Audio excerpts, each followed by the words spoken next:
Good morning, Colorado. It is February 8th, 2023, and this is the regularly scheduled meeting of the Colorado Oil and Gas Conservation Commission.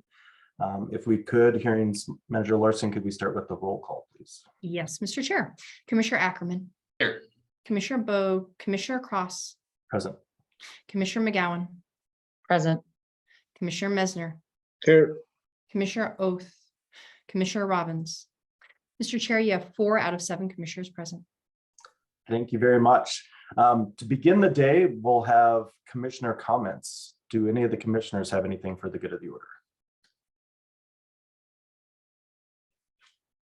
Seeing none, let's move on to our next topic on the agenda, which is general public comment. And we've had 3 people sign up for public comment today. So if we could, let's begin by elevating Ms. Barbara Mills-Bria.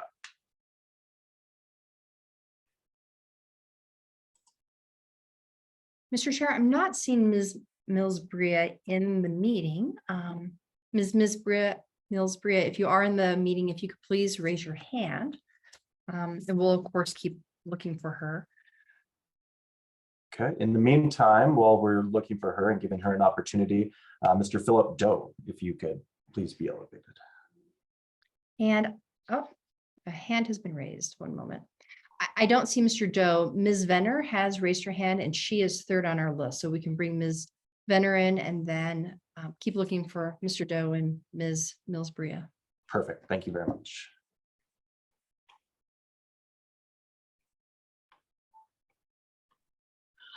Before I start, since there's so few of us this morning, and also it said that public comment would start at 9:10. So the others could still be coming, but I would request to be able to go a little bit longer than normal.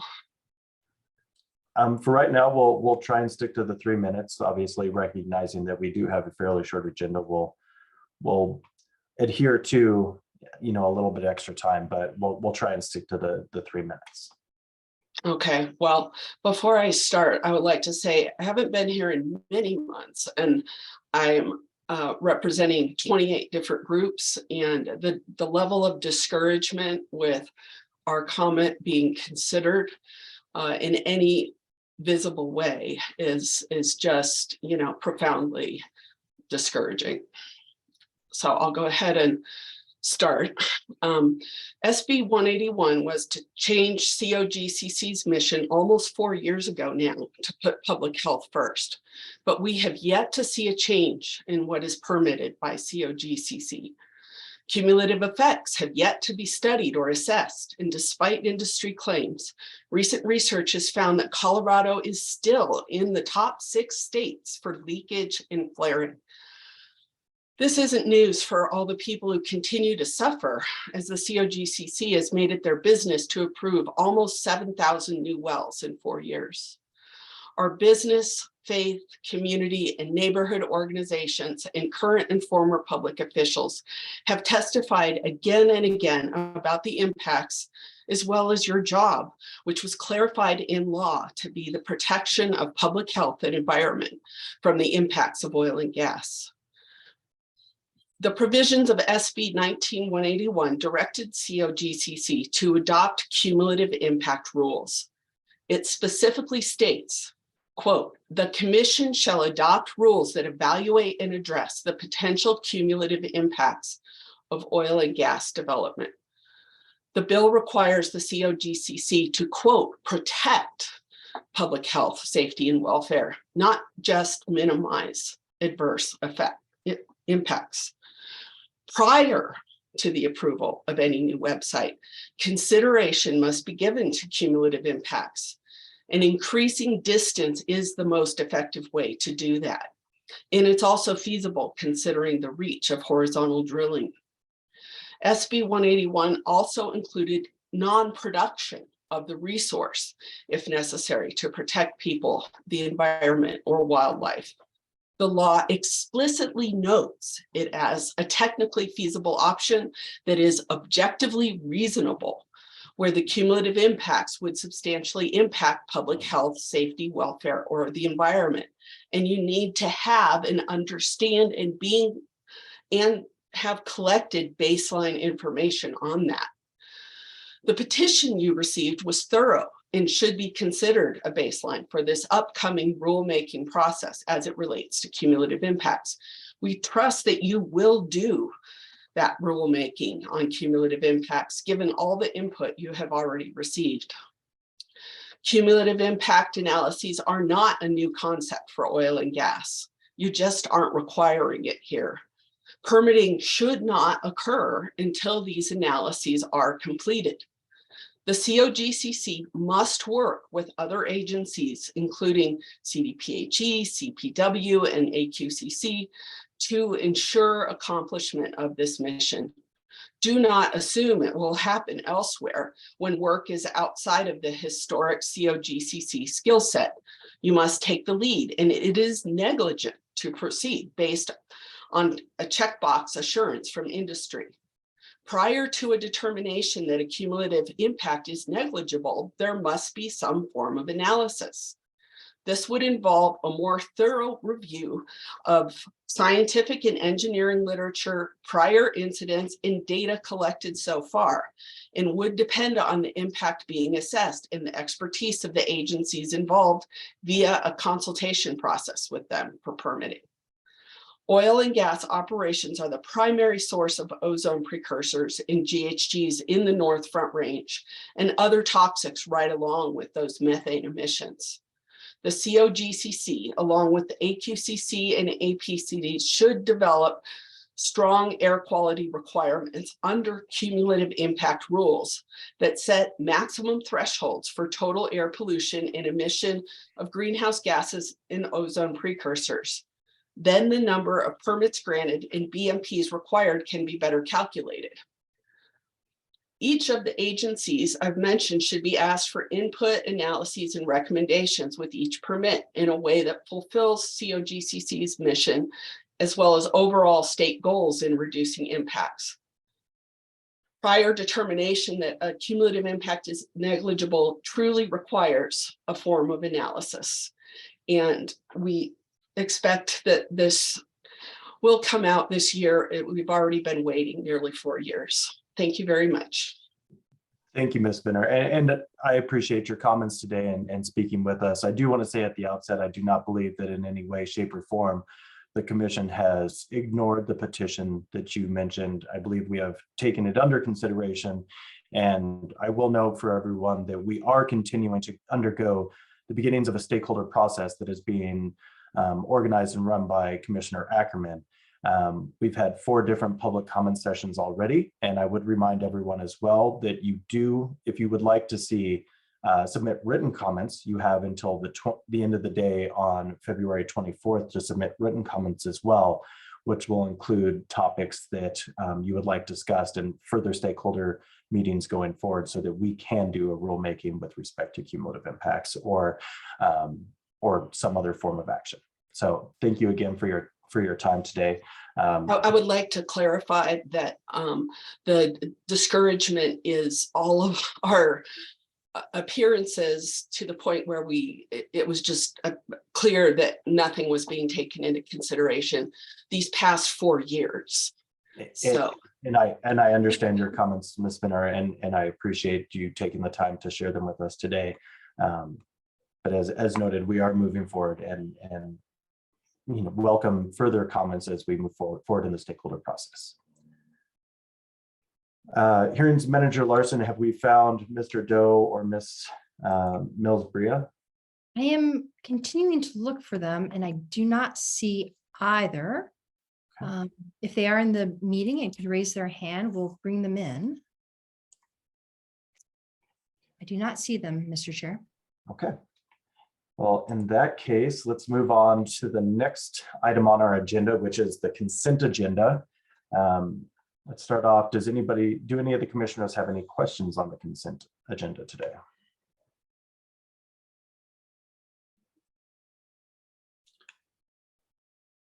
Seeing no questions, I would encourage a motion with respect to the consent agenda. I move approval of the consent agenda as presented. Second. We have a motion from Commissioner Messner and a second from Commissioner McGowan. Do we have any further discussion? All those in favor of the motion, please signify by saying aye. Aye. Aye. Any opposed? Consent agenda passes.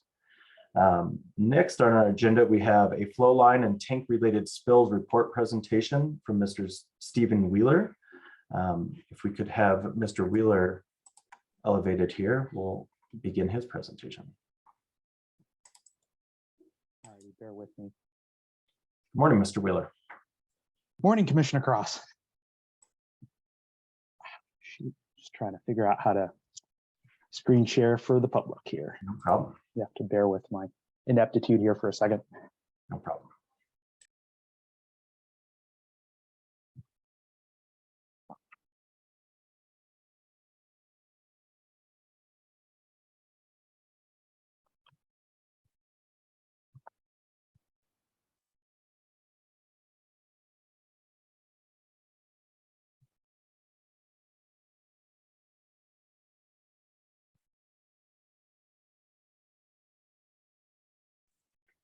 Ms. Larson, do we have any suggestions on how we can maybe help with this screen sharing here?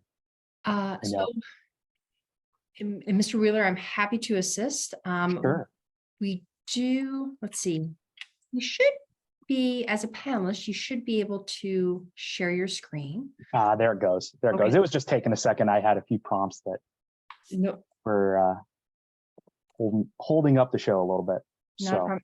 And Mr. Chair, I will note, I apologize for interrupting, but Ms. Mills-Bria is in the meeting at the moment, if you would like to hear from her.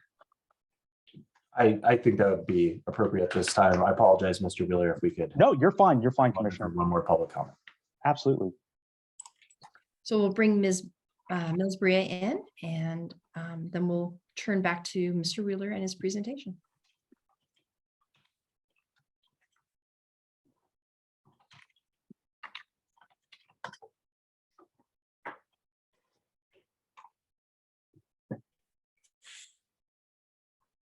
Hi, are you ready for me? I am. Please go ahead. And Okay, my name is Barbara Mills-Bria and I am with Be the Change, Colorado. So a chemical train is on fire in Ohio and people are being evacuated while more trains and trucks continue the dangerous job of transporting oil that's dangerous to the driver and to all of us. The air quality along the Front Range has been degraded from serious to severe. Ozone levels are high, particulate levels are high, spills are continual. And what happens when there is a spill? The soil is stripped off, put in a landfill, essentially concentrating the toxins in one place. It doesn't go away. Climate disruption is recognized by the rest of the world as a danger to all of us and chiefly caused by fossil fuels. Even the fossil fuel industry has been highlighting how dangerous their job is. People are complaining about the rising costs of gas while the industry rakes in record profits, and the COGCC continues unabated to approve wells without addressing the cumulative impacts of this industry. Thousands of new wells approved following the passage of SB 19-181, which was supposed to change the mission from fostering oil and gas to protecting public health, safety, the environment, and wildlife, not just prioritizing those things. A bald eagle roosting area in Weld County was destroyed because an oil and gas operator who had agreed to protect it by halting operations for a short while during the nesting season was unable to control a subcontractor working for them to provide water for fracking. And the COGCC essentially threw up its hands and said, bummer, nothing can be done about that. And then there is the issue of the APCD permitting air pollution based on operator supplied estimates. The role of the APCD comes after wells are approved. How can they possibly weigh in on the pollution from a well pad already producing based on estimates from the industry? We've had 4 years for the COGCC to actually monitor a drilling site from start to finish so that the industry estimates can be verified. This has not happened. The public is wondering what is exactly going on behind closed doors. We've tried to support you in helping protect the public by offering data, peer-reviewed studies, stories from impacted people, but have been ignored continuously. Please get the cumulative impacts part of this whole effort right. The toxic air, soil, and water pollution caused by the over 20,000 currently producing wells on the Front Range must be taken into account before you permit more wells. The people on the Front Range deserve it, and the law requires that you do it. Our health and the health of our planet has got to be more important than the money a handful of people can make. Thank you.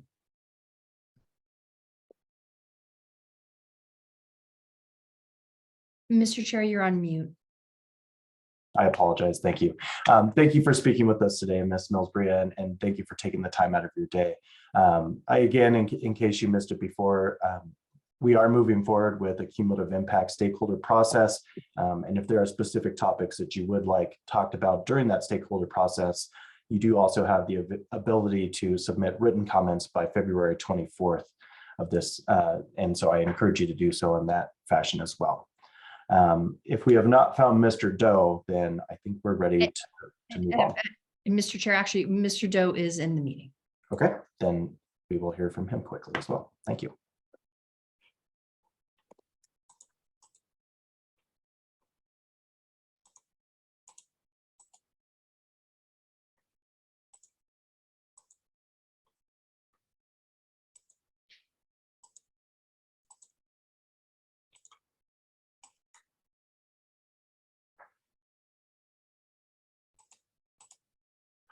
Mr. Doe, good morning. I believe you're still on mute, Mr. Doe.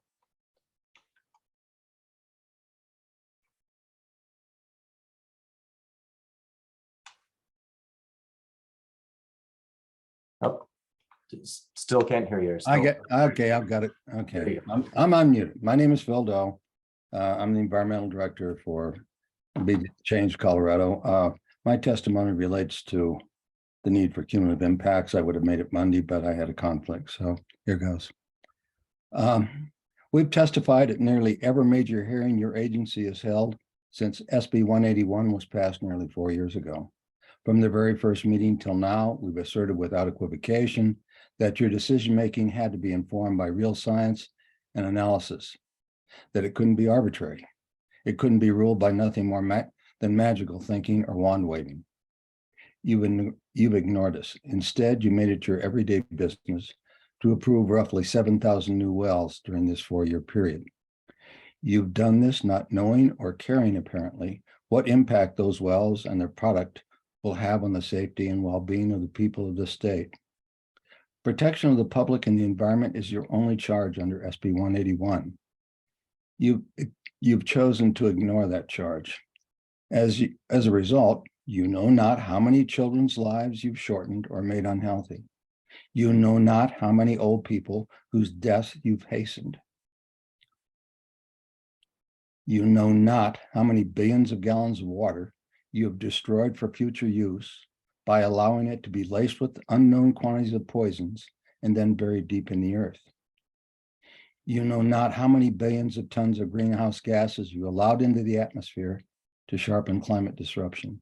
You know not how many tons of VOCs you've allowed to enter our atmosphere to further magnify our severe air quality problems. You know not how many nesting areas for the wild creatures of this earth you've destroyed. In fact, you know next to nothing. It is this ignorance that allows you to proudly proclaim everything's fine. Even the nematodes know that's not true. It is our opinion nothing will change with this administration now, no matter how fevered the appeals. Your record is tragic in its relentless denials. It is why so many people avoid your weekly seances. The people know when they're talking into the void. The sound of silence is deafening. Be aware, you've helped create in many of us what Dr. King called the fierce urgency of now. Your past indifference, your patronizing, your unctuousness guarantee that the fierce urgency of now can't and won't be satisfied here, regrettably. Thank you. Thank you, Mr. Doe, for your comments today. I appreciate you taking the time to be with us. And again, one final reminder, topics to go in the cumulative impact stakeholder process can be submitted via written comment by February 24th. Do we have any further comments or questions before moving on to Mr. Wheeler? Okay. In that case, let's move on to Mr. Wheeler then. I apologize for the delay there, and please go ahead. Alrighty, can you guys, commissioners, can you see my presentation and Yes. hear me fairly well? Okay, very good. My name is Steve Wheeler. I'm with the Flowline Integrity Group under engineering. I typically present this data, and I apologize on the front end. It is very dry. And I make no bones about it. I think the big thing here is that this is actually not a data set that comes from an engineering form. This comes from the Form 19. And then we do some more investigating to draw out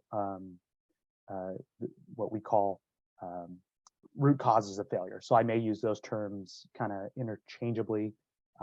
So if I lose you, just back me up, raise a hand.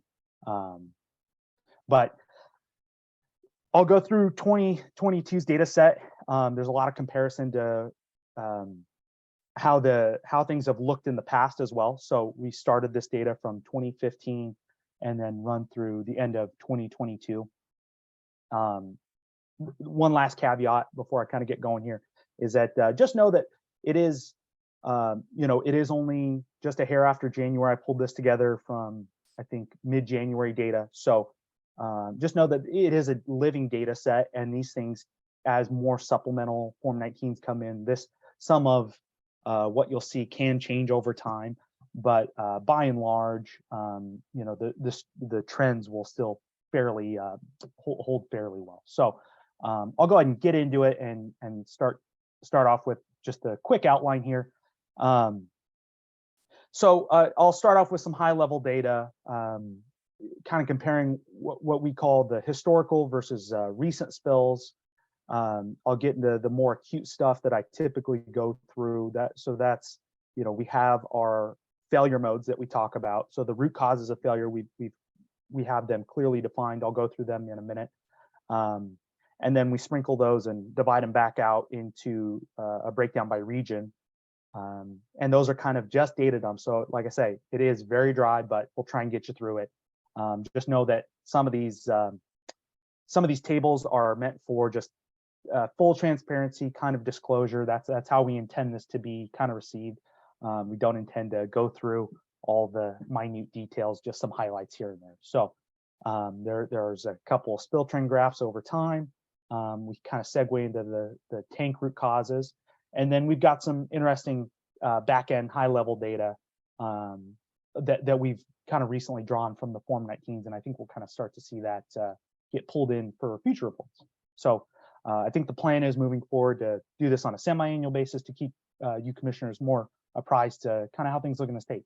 So I'll go ahead and get into it, and bear with me, not a public speaker here. So so just as a quick data dump, here's how our historical versus recent spills look. There's not a whole ton of context here. I think the big thing here is that from that 2015, just as a quick talking point, we have just a hair over 6,000 spills from 2015 through the end of this 2022 data. I think when we look at this year's data, it gets a little more interesting because that pie kind of flips around. So what changed? I spoke about this with our integrity engineering group yesterday, and we made the logical leap that, hey, this is probably coming from the narrowed table 910 standards, and then the change in procedure to the Form 27, right? So there's more there's higher reporting standards coming on the wellhead sampling and facility side sampling. So that's where we see a lot of that growth on the historical side of the pie there. But then as we kind of narrow your focus a little bit, I'll kind of get into the flow line and tank related spills. So just to give you our definitions here real quick, most of these are very straightforward. If you guys have a question about this, like I say, I do post this online, so I'll bookend it with how we list our definitions. I think between these 7 and change definitions, the only one that's kind of strange is that tank mechanical failure. So not to get you stretched too thin in the engineering side of things, it'd be just like a failure that occurs within normal operating conditions, right? So it'd be like a mechanical failure that falls outside of these others, but hey, we know that from an engineering standpoint, it can happen. So it's a pretty narrow vein there, but we do define it. So to just jump forward into the full data set. So this is everything we've got from 2015 through the end of 22 here. So the big thing to take out of this is that this doesn't include gas gathering data, and it does not include like our unknowns. So that, hey, we couldn't put it in one of these failure mode buckets. And that's more of like a data quality talking point, but I'll go through that in just a few slides here. I think when we look at the 2022 data, that's where you kind of see how we deviated, just this past calendar year. So when you see them side by side, that's where it really helps for a visual here. So the big thing is that, we have seen corrosion failures kind of go up over the last few years. I think we peaked in just last year at like 110 flow line failures just due to corrosion. We've settled back in considerably less this last calendar year. And then that orange wedge of the pie, that's kind of interesting this year, and I'll touch on it here in a little bit. We call it natural force damage. I think the big thing there is that we had a lot of freeze failures this last year, and when we kind of get to how things progressed over time, I'll touch on that a little bit. To just jump forward to, like I mentioned, that reporting quality and what that looks like over time. Because we're doing this report so early, usually we do it like April, and not a big deal, but like I say, it's a living data set. So usually we see that reporting quality get better as we give the operators a little more time. Sometimes they send off like a chunk of pipe off to a lab or something, and then we're waiting for kind of a final diagnostic of that failure mechanism, right? They might not know in the field, just the guys that are digging it up. So this year's data, like I say, pretty in line or slightly less than what we've seen, pretty from an unknown standpoint. I think we're defining that stuff still pretty well, even on a shortened timeline this year. And if you're still okay, if I haven't lost you in the weeds yet, if you need a break, that's try to keep you going here. I think so. Just kind of going to the next phase. Like I say, this is a data dump. Don't invest too much energy into it. This is mostly for public consumption. Okay, as we kind of move into this next cute little piece of data set here. So this is Mr. Wheeler, can I ask a question quick? Yeah, yes, please. So I wonder, and maybe I missed it, but I wonder before we go into the next steps, if we could talk a little bit about kind of the definitions or the timelines associated with recent versus historical, because I think that's an important thing to understand as we look at these different data sets moving forward. Are you talking about historical spills that are that are now getting addressed and reclamated and remediated, or are you talking about a data set from sometime in history that you're comparing to recent, which is 2015, 2022? I guess I'm a little lost as far as what your definitions are for historic versus recent. Okay, I would. Okay, so within kind of the umbrella of under the umbrella of a spill type on the Form 19, we do have like a child definition of historic versus recent. So that would be like a spill that say, it's existed at the wellhead for a long time and it's been shut in. But I would say, Commissioner Mesner, that we actually under our 100 series definitions, we don't have a clear definition for what we have on the Form 19 categorized as a historic spill. So just so you're fully aware, I am still in the engineering group and I do not define that.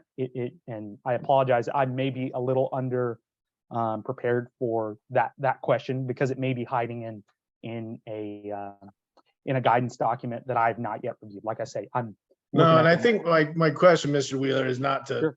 not to like put you on the spot or anything, No, but you're I fine. think when someone who's not working with spills every day or trying to understand spills every day, the historic spills, at least, I think what you're saying are ones that have been found, but potentially could have occurred many years ago, but now are being found and addressed, versus ones that are actually occurring in real time over the last few years. I think your understanding of that is fairly in line with how it's viewed and how it should be reported on the Form 19. So just to give you some context here, right, that would fall outside of this 2015 to 2022 data set. We're assuming that from 2015 on that any spill reported would have, or most spills reported would have been captured as a recent spill. So I think your understanding's appropriate here, but I don't want to speak to it as an expert of that definition by any means, Mr. Commissioner. So Just I would consider myself more of a layman in those terms. and just before we begin again here, I believe Ms. Larson visualized herself for a minute. Ms. Larson, did you have? Oh, apologies. I see a member of our staff, Mr. Duranlo, had raised his hand. I Okay. wasn't sure if Mr. Duranlo wanted to provide some further context to. That would absolutely be helpful here. Yeah, like I say, I consider, yeah, I would defer to environmental on a more acute definition there. We're bringing Mr. Duranlo in.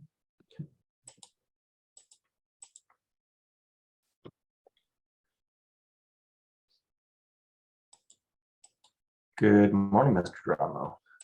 Good morning, Chairman Cross.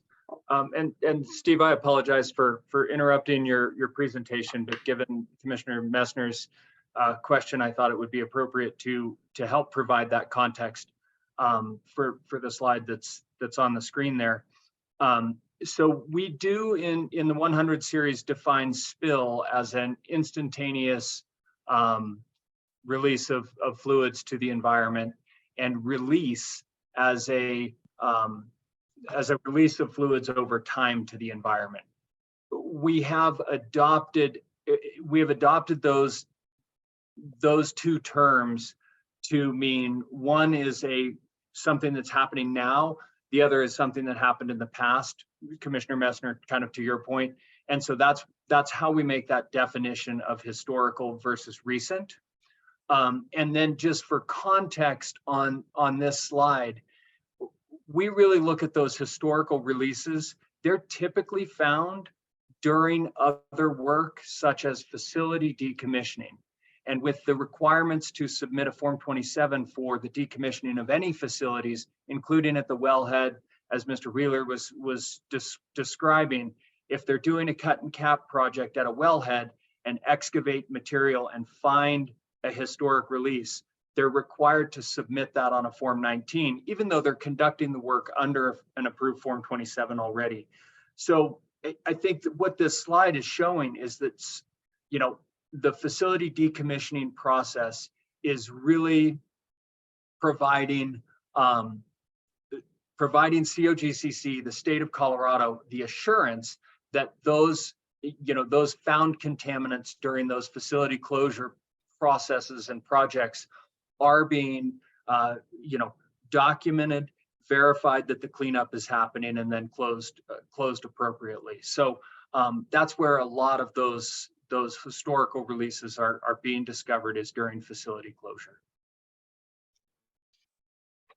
Thanks, Mr. Duran. That was super helpful. And I think that's helpful for a lot of the people listening, so that we understand kind of the breadth of what we're talking about here. So thanks for that. And thank you, Mr. Wheeler, for allowing me to ask that question.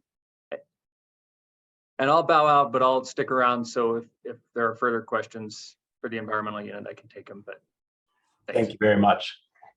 Okay, Mr. Wheeler. I appreciate the tag team effort there. Yeah, like I say, I'd have to defer on some of these items. Like I say, this is it's an environmental form, so I'd be remiss if if I spoke to the definitions as a subject matter expert, certainly. So just to kind of just jump into the data dumps, I know it's kind of hard to pick back up here. Really, here is just the region, one of the regional breakdowns. So you get to see everything broken down by county and by failure mode. While there's not a whole lot of context here, the 2022 data set can be a bit more helpful because you get to see, okay, well, where did some of these spills occur and what were the failure modes? So pretty logically, we would have a high number of failures in Garfield and Weld County from a corrosion standpoint. And then the one more minor interesting point would be that natural force damage. Like I say, those freeze damages kind of spiked this year. So I'll go through that in a little more detail as we jump forward here. Where it gets a little more interesting is a little backed out at the 10,000 foot level. And really what you see here is with the breakdown by basin, I think you get a better idea of what the trends are based on a number of more similar factors, right? It's not just somewhat artificially divided by county, right? And the big thing here is that corrosion failure. I would say that this is kind of an atypical thing that we're seeing this year. The Piceance Basin hasn't had, so only in on one other occasion has the Piceance Basin seen more corrosion failures than the DJ. So it's only happened in 2020. Just something notable there. So like I say, you might learn something from getting in the weeds with the data. And then just like I note there, just those freeze failures did spike in the DJ. So I'll touch on that here in just a minute to just provide a little more disclosure in regards to mostly a data dump. Here's how that full data set looks from when we started tracking it. Since we'll post this online, it's more for rough digestion for public consumption there. So the next slide here is just the trends over time. So I think this is kind of a more visually usable slide for your understanding, commissioners. I think probably the last 2 years I think are kind of interesting from just a number of occurrences on the flow line related spills. So we're up. We did bottom out in 2020, and then so just to give you some context, I'm reading off my notes here. We had 180 flow line spills last year, and then this year we topped out at 210. So just to give you a little bit of context, so we're up over the last couple of years, but as you can tell from the trend line, right, that overall, since we've been tracking the data, the trend is down, and certainly in a at least from a regulator standpoint, a positive direction. As we kind of look through this year's data, we do break this out by tank and by flow line here. So I think the big thing to draw from this is I mentioned that natural force damage, and what we saw in December, if you guys recall, is that it was, I think, 3 degrees colder than average. So I think we averaged 29 degrees through the month of December, and then we bottomed out at negative 24 degrees Fahrenheit around that week of Christmas. So just something to think about here. I think we saw a few more failures along the lines of a freeze failure in both flow lines and equipment related to tanks. So it's not going to burst a tank from a freeze failure the same way it would like a pipe, a small pipe or a valve, but there could be some equipment related freezes is primarily what we saw. So, but then to kind of springboard off of that into the tank data real quick, the big thing here is that through SB 19181, we added the tank maintenance standard. So we added 2 API maintenance standards and then a Steel Tank Institute standard. And that's why we really feel it's appropriate to include this data, right? When we look at the infrastructure that that is the point source of failure, right? It's flow lines and it's tanks, and those account for 2/3 of all spills. That's why this is appropriate to include. Then to just speak to the tank failures themselves, right? So what does that mean? So is the tank failing every time? By all means, no. What I would consider this is the way we've defined it is the tank is the point source of failure, right? It may come, right? We may have a spill come through like a thief hatch, but it doesn't necessarily mean that the tank has gone through some sort of mechanical failure in all cases, right? So if you check out that red wedge, that's equipment failure. So that might be like a downstream piece of equipment or an equipment piece on the tank itself that has failed, right? Like a level alarm, it's not functioning properly, or perhaps like a PSV or a blow-off valve. Those sorts of items that are related to a tank that affect its functionality, and that failed, and then subsequently the tank became the point source of that failure, or the point source of the spill, excuse me. So that's just to kind of give you an idea on that definition. So then, what does our tank related reporting quality look like? Just give you an idea, we've only been doing this for a few years, just since 2020, and we're just starting to kind of get our arms around this. And the reporting quality looks pretty good. I think if we continue with these efforts as they stand, this will be useful information for both public consumption and for you commissioners as well.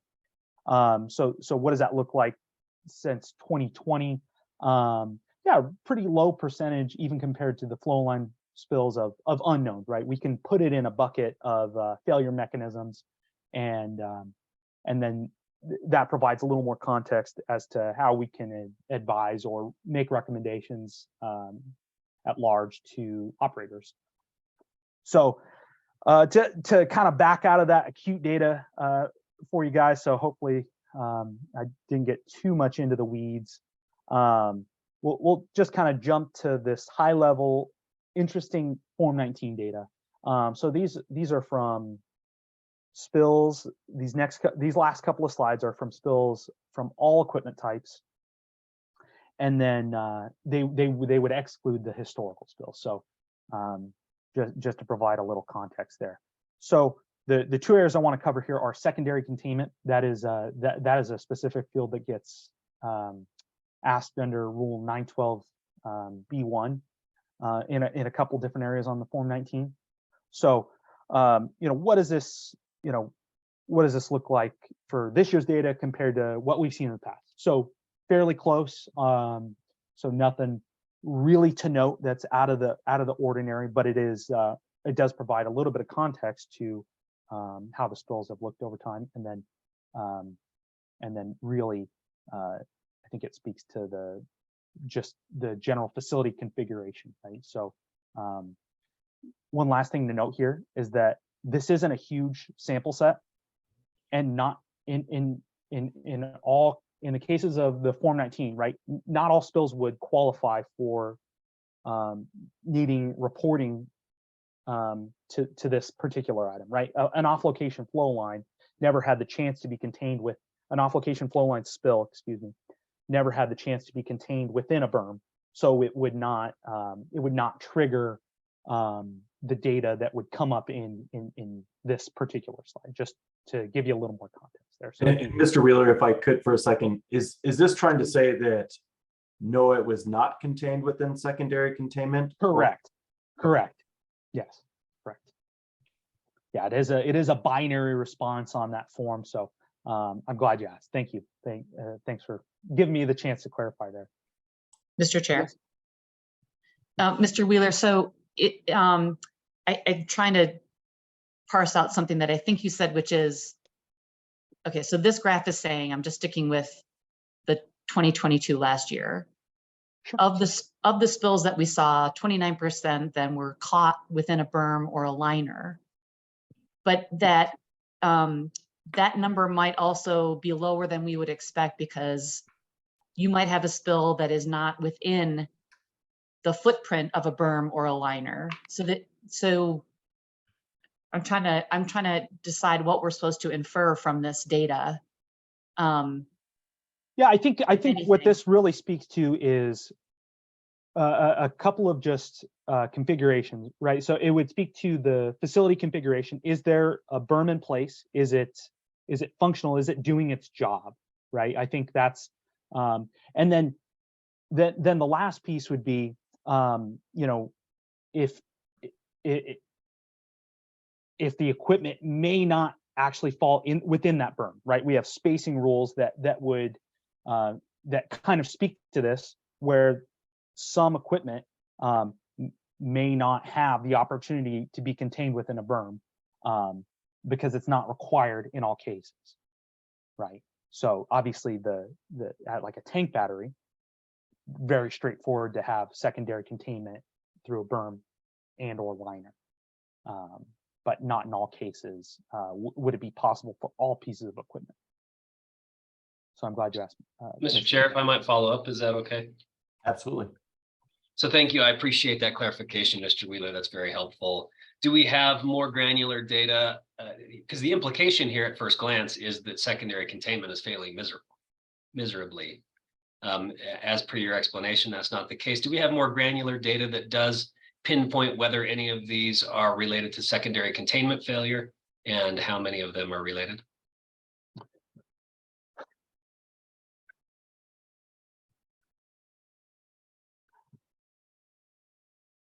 Commissioner Ackerman, I don't think that I can answer that right off the top of my head. I would have to get back with you on that, and I would be happy to. I'm just thinking from a data perspective, what gets kicked out from the Form 19 data. I don't believe that granular that granular piece of data is necessarily asked. So there's a lot of mutual exclusivity within the Form 19 data sets. So it's just something to consider. I think what this slide really signifies is, hey, compared to what we've seen in the past, there's nothing particularly irregular. Now, as far as the viability of or success rate of secondary containment, I don't think that this necessarily signifies that. I truly don't. Thank you. I appreciate the response. And I think and don't need a response to this, but as food for thought, if we don't have that data, to me, it makes a lot of sense to find a way to obtain that data and understand. I suspect that we are able to calculate that from some source, but if we're not, we should think about how we do that and understand, more distinctly. And I understand that's not the purpose of this presentation, Mr. Wheeler, so thank you. But understand more distinctly the potential for failure rate in secondary containment as opposed to spills that occur outside secondary containment. Thanks. Sure. No, and that's I would agree. And then just to springboard off of that, I think just something to think about is volumetrically, we may not necessarily be looking at it may be like a reportable spill, but it's so small, it may not be cause for concern, I think, in a lot of cases, right? So I do just glance at the volumetric data. It's not particularly reliable from the Form 19. So it's not something that I do like to report within the context of this, just because it varies so wildly, and there is a lot of subjectivity coming from the operator on those. And sometimes it doesn't even make sense from an operator standpoint when it comes back to us in like the supplemental Form 19. So just not everything is catastrophic, so to speak. I would say that would just be my one comment there is I do understand that, yeah, we would want to know that granular piece on that success rate. But not every, the sky isn't necessarily falling because the vast majority of reportable spills are extremely small. So that's just my 2 engineering cents. So just to wrap it up for you guys, and jump to the high level reporting quality. So I think I mentioned at the front end that these are living data sets. So this slide, all it provides is just to let you know, hey, this is the progress thus far. Like I say, I pulled this data at the beginning of January, and those supplemental forms will continue to come in through early spring, just to give you commissioners a little bit of context there. So I don't think there's any cause for concern. This is more just an update. Hey, as of mid-January, when this data was pulled, this is the progress so far. And then if you consider the historical context of, okay, well, how many of our corrective actions are being fulfilled, both fulfilled and reported back on the Form 19, right? It's a 2-part process there, right? So that's when you look at the historical data. If it doesn't get reported back, but the spill is closed, it might be just a moot point there. So just that would just be a little bit of a caveat to the data. So. Okay, and I believe Commissioner McGowan has a question. Oh, thank you, Mr. Chair. I have a bunch of questions when he's done with the presentation. So keep going. Well, that's about all I have. That's for you. it? So Okay. Your timing is wonderful. So I think that's all I had. So I'll open it up to you, certainly, Commissioner McGowan. Awesome. So thank you for presenting this. I've been interested in this since I attended an operator meeting last year and saw a more condensed version of this. It interests me a lot because I think we can use data to do quality improvement and figure out where to best spend our time and resources, right? And so, and this might be a question for Mr. Leonard, but how do we use this data to inform our inspection program? So if we know where we most frequently see spills and what kind of spills, do we use that information to determine like where we go to inspect, how often we inspect something, what kind of equipment we're trying to inspect, which operators we're inspecting because we see more frequent spills or fewer spills, the age of the equipment. And I'm going to assume that we use this data to help inform our inspection process. Yes, Commissioner McGowan. Yes, we do have, and certainly from our integrity engineering group, right? We have two in-house inspectors that we utilize, and in terms of the data itself, we utilize that risk model to inform how and where we do those inspections. So yes, I would say absolutely this data is used. Now from the FIU group, I can't speak to any expertise on how FIU uses it, but certainly within our group, since we see the data on a firsthand basis and how it's used. I mean, we speak about, I presented this data to our internal integrity group just yesterday. So our inspectors are informed of how things look, and then certainly if they want a more subjective opinion, they can absolutely come to us engineers, my colleagues, and say, hey, what are you seeing from the Form 19 data aggregately that I may not see as an inspector on an individual inspection basis? And we can inform Commissioner, them on those excuse me for interrupting, Mr. Wheeler. Commissioner McGowan, we do have Mr. Leonard and Mr. Duranlo, I believe, also visualized just a moment ago. So Mr. Leonard can also address your question as Mr. Duranlo can as well. Mr. Leonard. Sure, thank you, commissioners. The spills are part of the risk assessment matrix that puts up the priority score on the wells, and then that's transmitted out through internal maps and daily through a daily risk inspection report that goes to each inspector. So spills are part of that. Great. And I'm going to assume Mr. Duranlo is going to say something similar. Which was Commissioner McGowan, which was why I turned my camera back off, because as soon as I saw Mike, I knew he was where he was going to go with that. Awesome. Okay. Oops. So And before we go on there, Mr. Wheeler, could you perhaps just minimize your, or stop sharing the screen so it's a little bit easier to see as we have people? Yes, sir. Thank you. So thank you. So I'm trying to figure out if I'm understanding your data and the presentation. We've parsed data out in different ways, and I'm still trying to figure out is it fair to say that the places we see the most corrosion and most spills are from flow lines and from tanks? Is this kind of what the data is showing us? So I'm not sure I'm quite getting at what kinds of equipment are corroding the most, because that might affect how we're looking at how we would inspect, or maybe rules that we have about ensuring equipment doesn't corrode, or where we will most frequently see spills and from what kinds of equipment.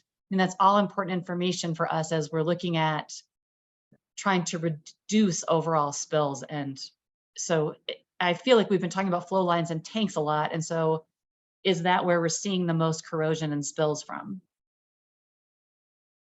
So what you can draw from this data, and I mentioned it briefly, is that tanks and flow lines for this 2022 data set, they make up 2/3 of the pieces of infrastructure where right, or those point sources of spills. So that's just a quick, I did it right before the meeting on a napkin calc there. But that's useful, right? So then you're asking, okay, so you have the top 2 pieces of equipment or point sources, and then the top mode of failure is corrosion, right? So yes, and yes to answer your questions. So, and then, we can go into all sorts of detail as to what types of flow lines those apply to. But certainly, yes, to answer your question in short. And do we break data out by age of wells? And it seems like common sense that maybe older wells have bigger spill issues or older flow lines. And I'm wondering if that is the case or if that is a bad assumption. If I may, Commissioner, the study that was that was enacted in the House bill or the Senate bill runs out of my head right now, that COGCC used to do the risk assessment matrix. That was one of the points in it, that the older wells did have more flow line leaks, and that's why they are given a higher risk number. And I believe the flow line group has their own risk matrix that's similar to what the inspection group does, and age of wells is part of that. So thank you. So I'm trying to understand if our rules are adequately guiding operators, for example, to say, if you have flow lines that are older than X amount in age, you should be doing X or Y or Z to ensure that your flow lines are not corroding or leaking or spilling, and same with your tanks. So we did enact rules in the 1100 series that require yearly flow line testing. Okay. Which we did not have before. And I do believe that corrosion control is part of that. I'd have to dig into that rule a little bit more, but I do know that they do talk about cathodic protection and things like that on steel lines. So yes, we did enact rules. And also remember, part of the increase in spill reports, and Mr. Duranlo can expand on this, is we lowered the threshold of a reportable spill. Yes, I do remember, I recall us discussing that before. So related to Commissioner McGowan, and I'm sorry to cut you off, before you ask the next question, some additional context. on the point source of these spills. It's not a data field that's collected in it's, you know, it's not a drop down. Did this come from a tank flow line? This is actually data that Mr. Wheeler in his review of the data looks for in the root cause, and he's actually pulling this out of text fields. So some of the, we do know if it's specific to a registered facility such as a flow line. So we do get data that says flow lines were the point source. We do get data that says tank batteries were the point source. But as Steve said earlier, if it's the tank battery that's the point source, it doesn't say whether it was a valve or a overfill or something else. So that's all in the narrative description in the root cause, which is what forms the basis for this, for this report. So really, we would have to modify the Form 19 if we wanted to really get that granular on a spill by spill basis. Okay.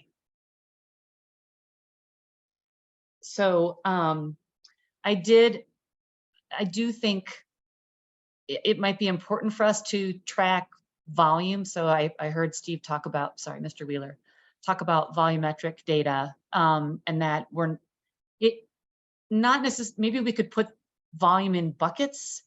I think it's hard to really understand how significant an issue might be if we don't know like the magnitude of a spill. So if the majority of spills are less than, I don't know what number we would choose to say, these are minimal spills, but they're being reported and an operator knows that they need to report it and clean it up, versus this is a pretty significant spill that may have or could have caused damage to whether it's the environment or mostly probably environment or habitat. And so I'm wondering if there's a way in the future for us to kind of bucket spills and talk about, those that are significant and those that were less significant and maybe easier to clean up. Sure. So we do have data fields for estimates of spill volumes on the Form 19. Generally speaking, in initial Form 19, they're going to select unknown, or they have a range. This looks like it's greater than 5 barrels. This looks like it's greater than 100 barrels. I don't recall right offhand what the initial Form 19 ranges are. And then on the supplemental, they're supposed to provide a tightened estimate based on the work and investigation that they've done. For historical spills, it is nearly impossible to calculate with any certainty the volume of material spill. So any of the releases that fall into that, 75% of historical spills, there's no precision there. And so we do allow operators to leave a lot of those as unknown volumes. We know how much, soil they may have removed to clean it up. We know whether or not groundwater was impacted, and we know, what's necessary to clean them up to our Table 915 standards, but we may not know the volume. On spills that happen instantaneously on site, someone can see, I had this much fluid, it pooled up on the ground or in secondary containment. I removed this much fluid with a vac truck. That's kind of how much was spilled. So we do on recent spills, we are probably, we are better at capturing that data, but on historical spills, it's just not it's not an effort that has borne fruit for us. I understand. So if I may, just a little more context on the historical spills, because I know it was discussed earlier. Many of these, in fact, most of these are being found during the decommissioning of the vertical well tank batteries. When we had one tank, one well, these are being found, and these are 40, 50, 60-year-old facilities. So is it a spill over time? It's hard to say. Was it a one-time spill? It's hard to say, right? But when you talk about historical spills, that's the majority of those that we're talking about. And Commissioner Messner will we'll get to you here in a second. I do want to note that we're running a little bit behind schedule, and I find this conversation very enlightening too, and I think it might be worth trying to have maybe an additional session where we can talk about some of the ways to potentially improve the Form 19s and some of the ways to organize this information so it can be put to use both in the field and within these reports. But that said, Commissioner Messner, you had a question? Yeah, I was just going to try to like conclude with what my understanding here is, because this is a lot of information and it's being provided in different ways. And so I think it's good. And I mean, I think what I'm understanding is that through the flow line rulemaking, through the mission change rulemaking, we've changed reporting procedures, we've changed inspection procedures, we've enabled the COGCC to collect this type of data that enables us to understand the mechanics associated with different spills and releases around the state, and modify our inspection protocols and modify our reporting requirements, understanding those reporting requirements, and in turn, addressing these through, appropriate reclamation and remediation efforts. And it's really been an evolution over the last couple of years as far as how this is being addressed. And the data that we are now collecting through the requirements in these different rulemakings really enables us to, continue to evolve and pinpoint these efforts in order to continue to improve, our efforts on the ground. I mean, is that fair to say as far as like how we're collecting and understanding and utilizing this data?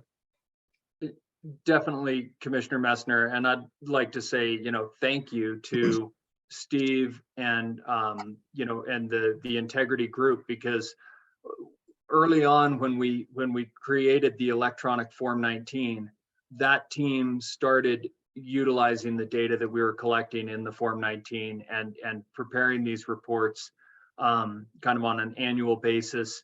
As an internal discussion point, we did modify the Form 19 to provide some more granular data over time, kind of based on those analyses. And so it has been an ongoing process. And again, thanks to that team for doing that. And thank you. Commissioner Messner, Commissioner McGowan, I believe you just raised your hand. Sorry, so I guess my other observation would be, if spills and tanks are still the most prevalent for 2/3 of spills and or corrosion, right? Like, are we doing enough with operators, and are our rules robust enough? We should be trying to do prevention up front, right, before it happens. And is there anything more we could or should be doing with operators to lower that number from those two sources? Mr. Drymel. So I think I can kind of speak to that a little bit, Commissioner McGowan. When we go through this data, I think this informs what we can relay back to the operators and how we, certainly from an engineering integrity standpoint, who we audit. I think that's the big thing here, right? Is that, hey, we see a lot of failures coming from operator X, Y, or Z, and we see that this, specific failure mode is having an issue, and then, that we alter course on who we audit. So, out in the Piceance, we've got an operator that we audited 2 years ago. They probably have another one due, because we've seen such a spike in, like I say, in 2020 and 2022 in the form of corrosion failures, right? So that's my supervisor and I, we went out to that operator, and I think we're headed back. So that informs our decision making for that audit purpose. As far as the new construction goes, though, and I'm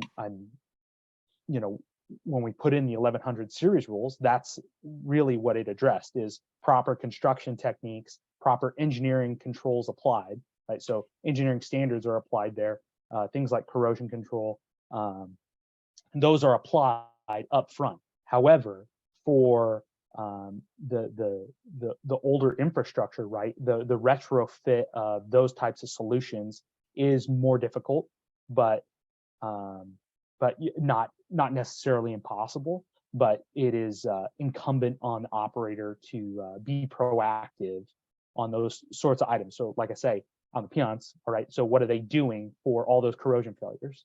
So, it is incumbent on them, and they have elected to replace a lot of those similar types of dump lines to pull the term, right? They're doing a field-wide replacement of their dump lines with mixed materials. So like it's called flex pipe. So it's, corrosion free type of piping that is that's, by no means cheap, but it's the appropriate and robust solution to it's those types of proactive decisions from an operator standpoint that will allow them to continue to operate in a very safe way.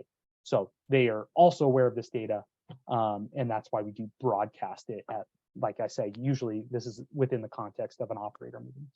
Thank you. Thanks for the information today. It's super helpful to see and look at and see how we're doing. And I will second that. Thank you. I think this was, as Commissioner Messner said as well, it's a lot of information. And, maybe we can get another meeting set up where we can try and talk about ways where we can even improve the information, whether it be looking at volumes and how to classify these things so we can continue to improve. Since we're running a little bit behind, let's take our morning break. We've been going a little more than an hour. Perhaps we do a 5-minute break, coming back at 10:19. At which time we can also elevate Mr. McGee, as we will next be talking about the CPW migration pinch points.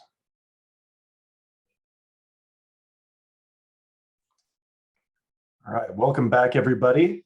Next up on our agenda, we have Commissioner Ackerman and Mr. Brian McGee talking about CPW migration pinch points. Not sure if you have a presentation, Commissioner Ackerman, but please go ahead. Thank you, Mr. Chair. Appreciate it, and appreciate the time to chat with the commission about two separate processes today. They're ongoing. It's a good time for an update for the commission, and time is probably appropriate to seek a little commission discussion and direction on a few points associated with those processes. So the first one is the Colorado Parks and Wildlife Migration Pinch Points process that's ongoing, and Brian McGee from CPW is here. Excuse me. And will help with the presentation today. As a matter of fact, be making the primary part of the presentation for us. As you'll recall, we did discuss migration pinch points during the mission change rulemaking. And during the high priority habitat discussion, it coincided with a Department of Interior as well as a governor executive order to identify and protect migration corridors. And so migration corridors were included in HPH and are currently included in the HPH maps. But we did have significant discussion at the time about migration pinch points as well. And so at that time, while CPW agreed with the concept of protecting pinch points throughout the state and the importance of doing so, they weren't comfortable at the time with including specific pinch points in the HPH map layers without further analysis by them and their staff. And so at that time, they committed to analyze the issue and to come back before us at a later date. And so Brian McGee, CPW's Southwest Energy Liaison, is here to present to us kind of what's taken place since that time and what they've found. So with that, Mr. McGee, please take it away. Thanks, Commissioner Ackerman. I am going to share my screen here. Let's see.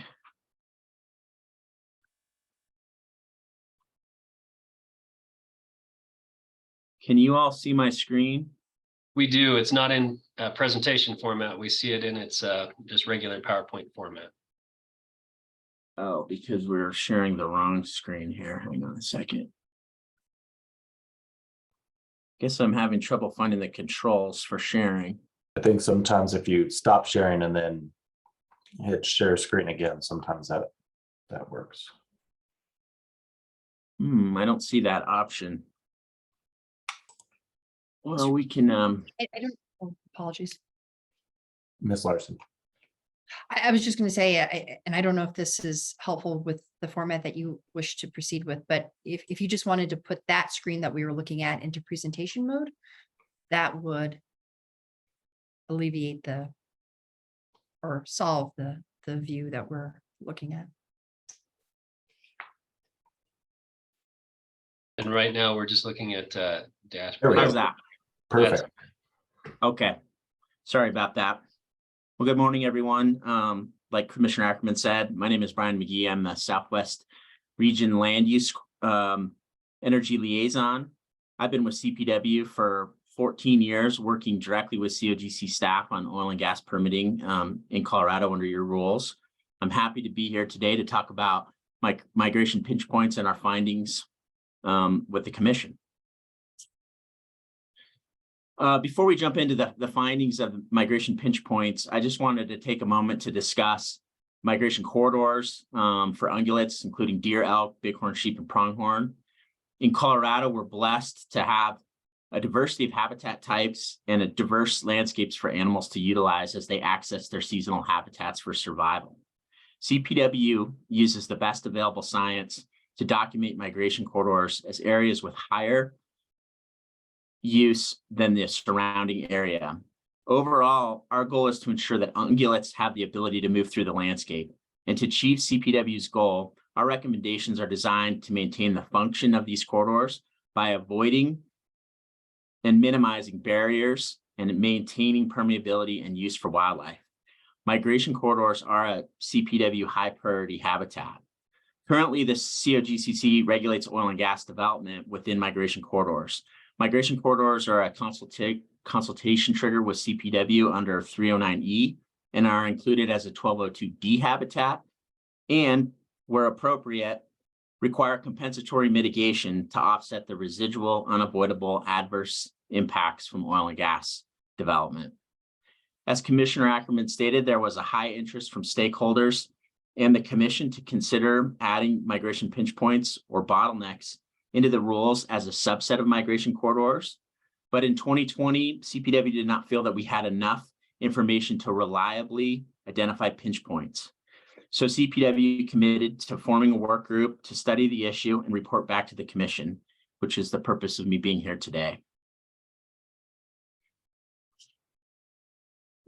In January 2021, we formed an internal work group with a diversity of expertise across our agency, including staff from research, GIS, energy and land use, and terrestrial sections.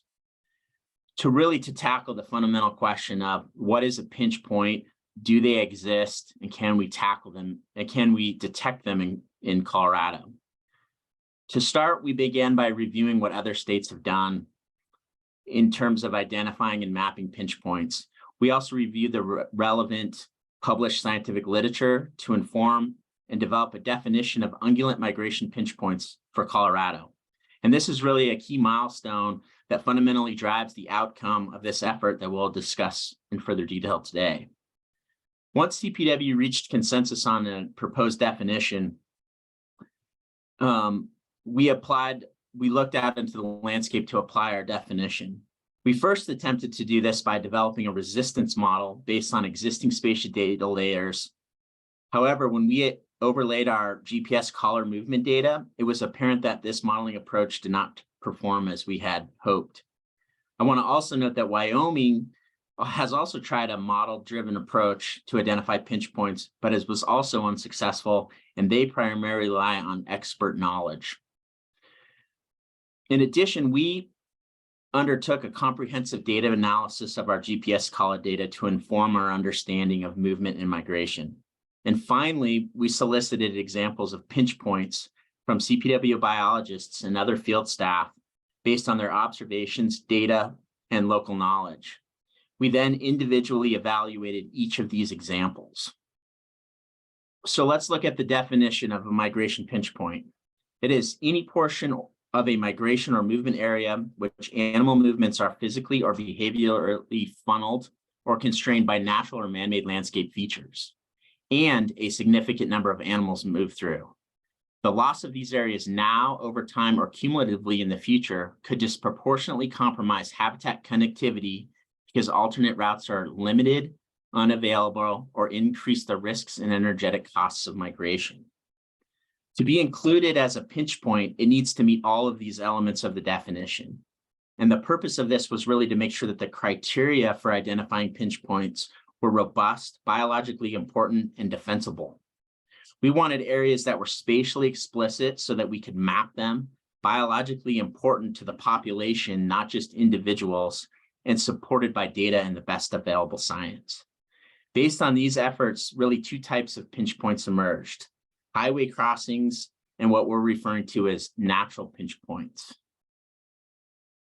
So for highway crossing structures, we specifically identify and include those highway crossings that were designed for big game and have associated wildlife exclusion fence to guide animals to the crossing structure. These are overpasses and underpasses, some of which are connected to miles of exclusionary fence that intentionally create a barrier for animal movement by physically funneling animals into a specific point. In conjunction with fencing, they are designed to function for most animals found in the area and thus have significant animal use. We have conducted extensive research to identify these areas where highway crossings are most needed throughout the West Slope, East Slope, and Plains prioritization studies.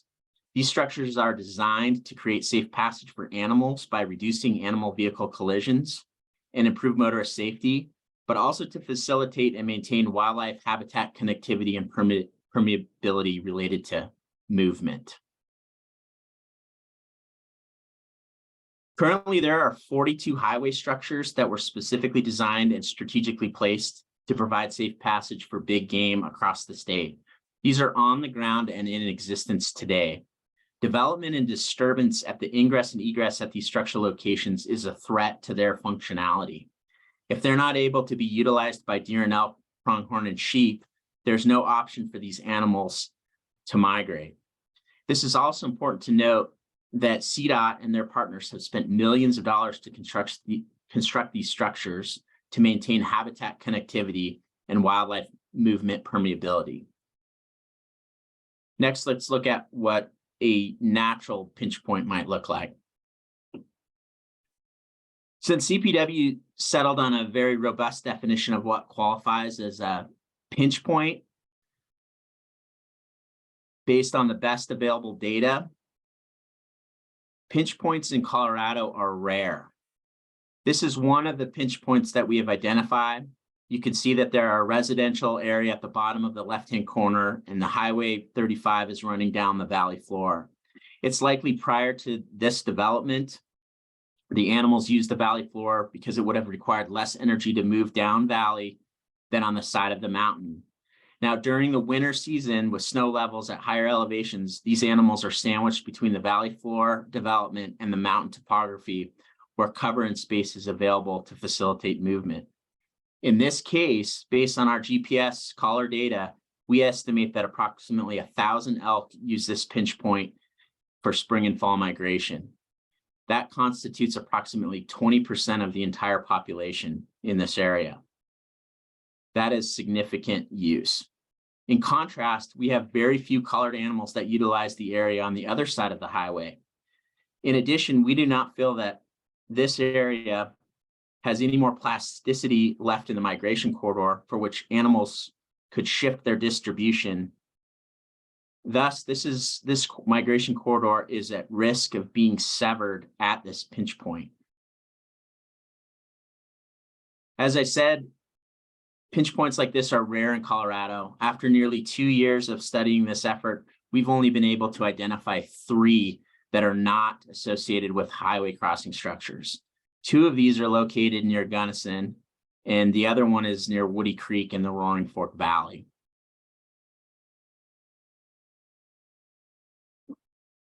Like all other HPH habitat layers, migration pinch points are informed by the best available science and professional judgment. I want to reiterate that we took a conservative approach by using specific criteria to identify pinch points. Of the examples that the work group reviewed, we rejected most of them because we could not demonstrate that a significant portion of the population was using them, or it was not readily apparent that the animals were physically or behaviorally constrained to the point where they had no other option for migration. We have chosen to focus on conserving those unique features that are important to the population, not individual animals. And while this approach may be disappointing to some, it reinforces CPW's strategy of maintaining low-density development within migration corridors to ensure permeability throughout Colorado's landscapes. And where we have identified a pinch point, they are unique and justify attention for their conservation. CPW, in collaboration with CDOT, will continue to implement the Governor Polis's executive order on conserving Colorado's big game and migration corridors. We are actively planning and seeking funding for more highway crossing structures throughout the state. It will take multiple decades to implement all of the highway crossing structures identified within the West Slope, East Slope, and Plains prioritization studies.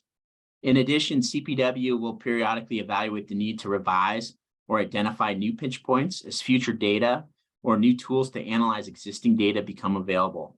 As with all CPW's high priority habitats, CPW endeavors to use the best available science and information on where these habitats occur in Colorado and what scientifically defensible recommendations we can provide to regulatory agencies in support of the conservation of these habitats. I'd like to thank the Commission for the opportunity to present CPW's findings on migration pinch points today. And that concludes my presentation, and I will turn it back over to Commissioner Ackerman. Thank you so much, Mr. McGee. We appreciate that very clear and concise presentation. And you can go ahead and stop sharing your screen, and we'll re-maximize our faces.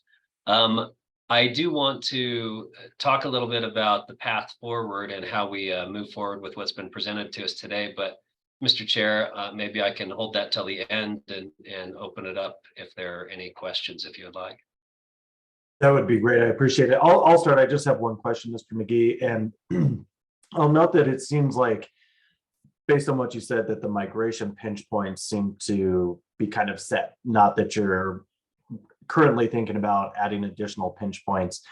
Will you be continuing to evaluate different areas to see if there is more of a significant portion of the population that begin to use areas and potentially add pinch points in the future? Or do you think this is pretty set for the foreseeable future? Thank you for the question, Commissioner. For the time being, this is the product that we have determined of where pinch points are. But I want to reiterate that, we're always collecting more information. We're always adding more collars on the landscape. And so that data and information can inform where these things might be. And so if we have reason to believe and can justify that there are more pinch points out there, we would do a robust evaluation of those areas, and then we would consider if they should be added or not to the pinch point layer, and if they meet the elements of our definition. Like I said, CDOT is also continuing to build these highway crossing structures. So we do know that pinch points associated with highway crossing structures are being added every year. Thank you. Do other commissioners have questions?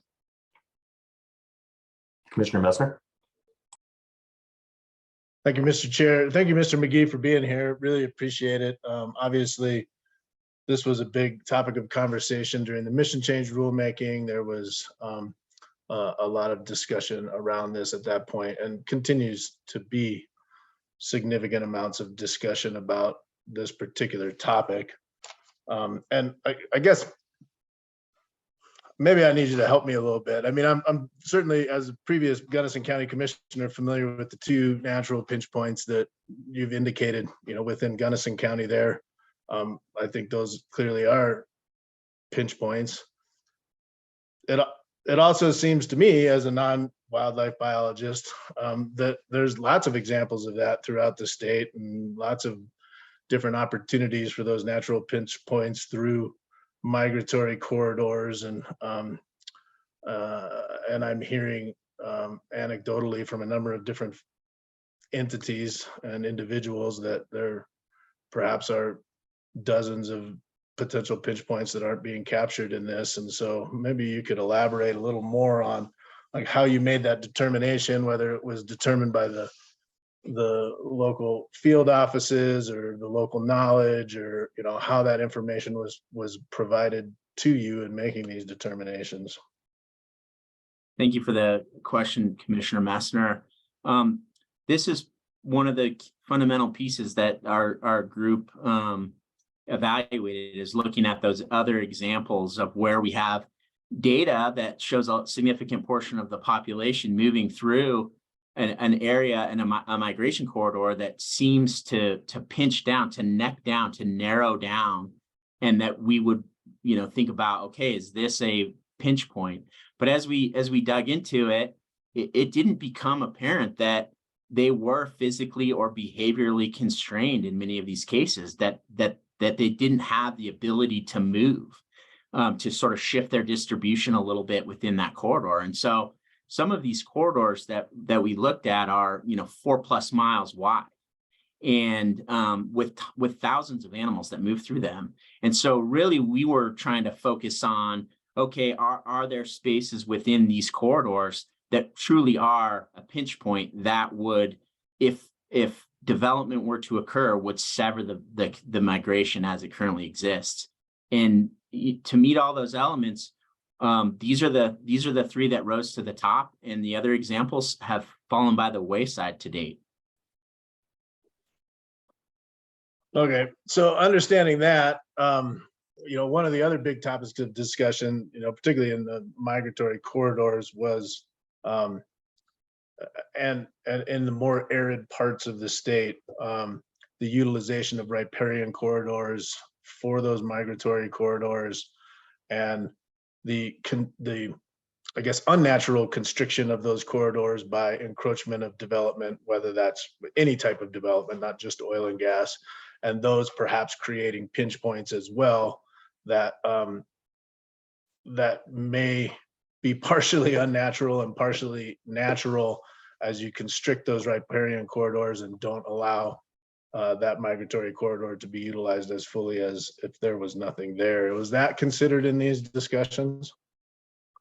Yes, actually it was. We had a lot of discussion around, you know, riparian corridors and river corridors, and we do know that those are you know, used by a wide variety of animals for movement and migration. Where we essentially came down at is, you know, again, you know, can we document a significant portion of the population is using that riparian corridor? And then two, you know, is there space for the animals to move around throughout that corridor, that where, to the point where if the answer is no, then maybe we should have it as a pinch point. But we didn't get to that. We didn't come to that as conclusions that some of these riparian corridors were in fact should be long linear pinch points. And so we did not include them. Okay, thank you. Commissioner Ackerman. Thank you. I appreciate it. And I think both Chair Cross and Commissioner Messner alluded to this, but maybe a little bit of clarification, Mr. McGee, on the process that you undertook the last couple of years. So, you know, some of the questions that were raised here today are some of the questions that I had as well, which is there are relatively few. Do you feel that this was a robust look at these types of areas across the state of Colorado in its entirety? Or do you feel like you're just getting something on paper and we'll continue to analyze and that others will emerge as they currently exist? Or is it more likely that any future additions to this map layer will be as a result of changes in land use management throughout the state and resulting constriction of animals? Great question, Commissioner Ackerman. I think that we surveyed all of our field staff throughout the state of Colorado when we solicited examples, including all of our biologists and our district wildlife managers, and asking for specific examples of things that they thought constituted a pinch point based on our definition, and the work group evaluated all of those.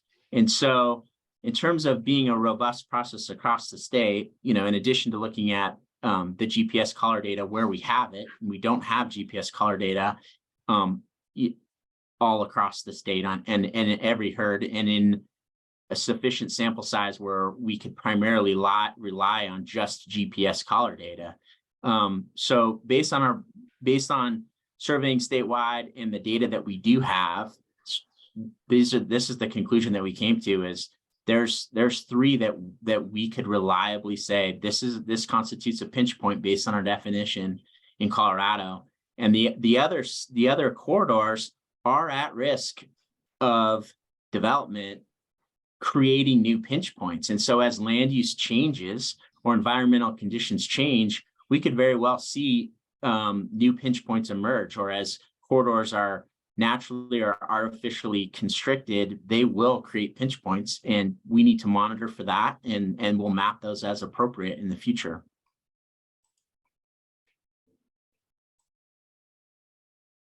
Thank you, Mr. McGee. So Commissioner Cross, I'm happy to make a couple more comments unless we have further questions. Are there any other commissioner questions or comments? Then please go ahead, Commissioner Ackerman. So certainly appreciate CPW. This is a significant effort that they undertook in the wake of the mission change rulemaking, and really appreciate their follow-up and coming back to report to us on this. It leaves us with what's the path forward on this. You know, we specifically discussed CPW examining this issue and providing us with some data. We often rely upon the best available science, which certainly intimates that science can change over time. But as Mr. McGee has informed us, this was a robust look, and the data that we have at this point for pinch points. I do think highway crossing pinch points, very easily definable. To me, I hate to use the term no-brainer, but I think that these are clearly important migratory areas that have been set up using millions of dollars between CDOT and other partners to facilitate migration. It makes a lot of sense to me to include those in some kind of protective rulemaking. With regard to the larger pinch points, as Mr. McGee has pointed out to us, a little more difficult to pinpoint, if you will. And so from my discussions and the presentation here today, I expect that those pinch points are the pinch points that we will see in the near future, and that as conditions change, that we should be open to new pinch points, but don't believe that we'll see, some Johnny-come-latelys that are, well, I want in on this game as well. Let's reevaluate pinch points. And so to me, I do think it's ripe for inclusion in our rules.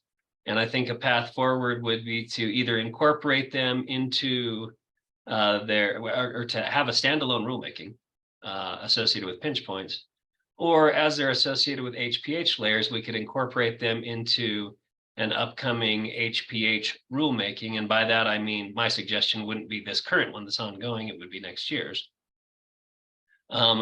Keeping in mind that it wouldn't just be the mapping of these points, but we would need to open likely chapter 12 of our regulations, the 1200 series, to actually incorporate rules associated with pinch points into those rules. So to me, those are the two suggested potential path forwards. I don't think we need to make a decision on that today, but I do think that from the commission, we're probably looking for direction on, are we ready to move forward with staff discussing potentially opening a public process to include these in our rules? And are we comfortable with that, or do we want to work further with CPW before we head down that road?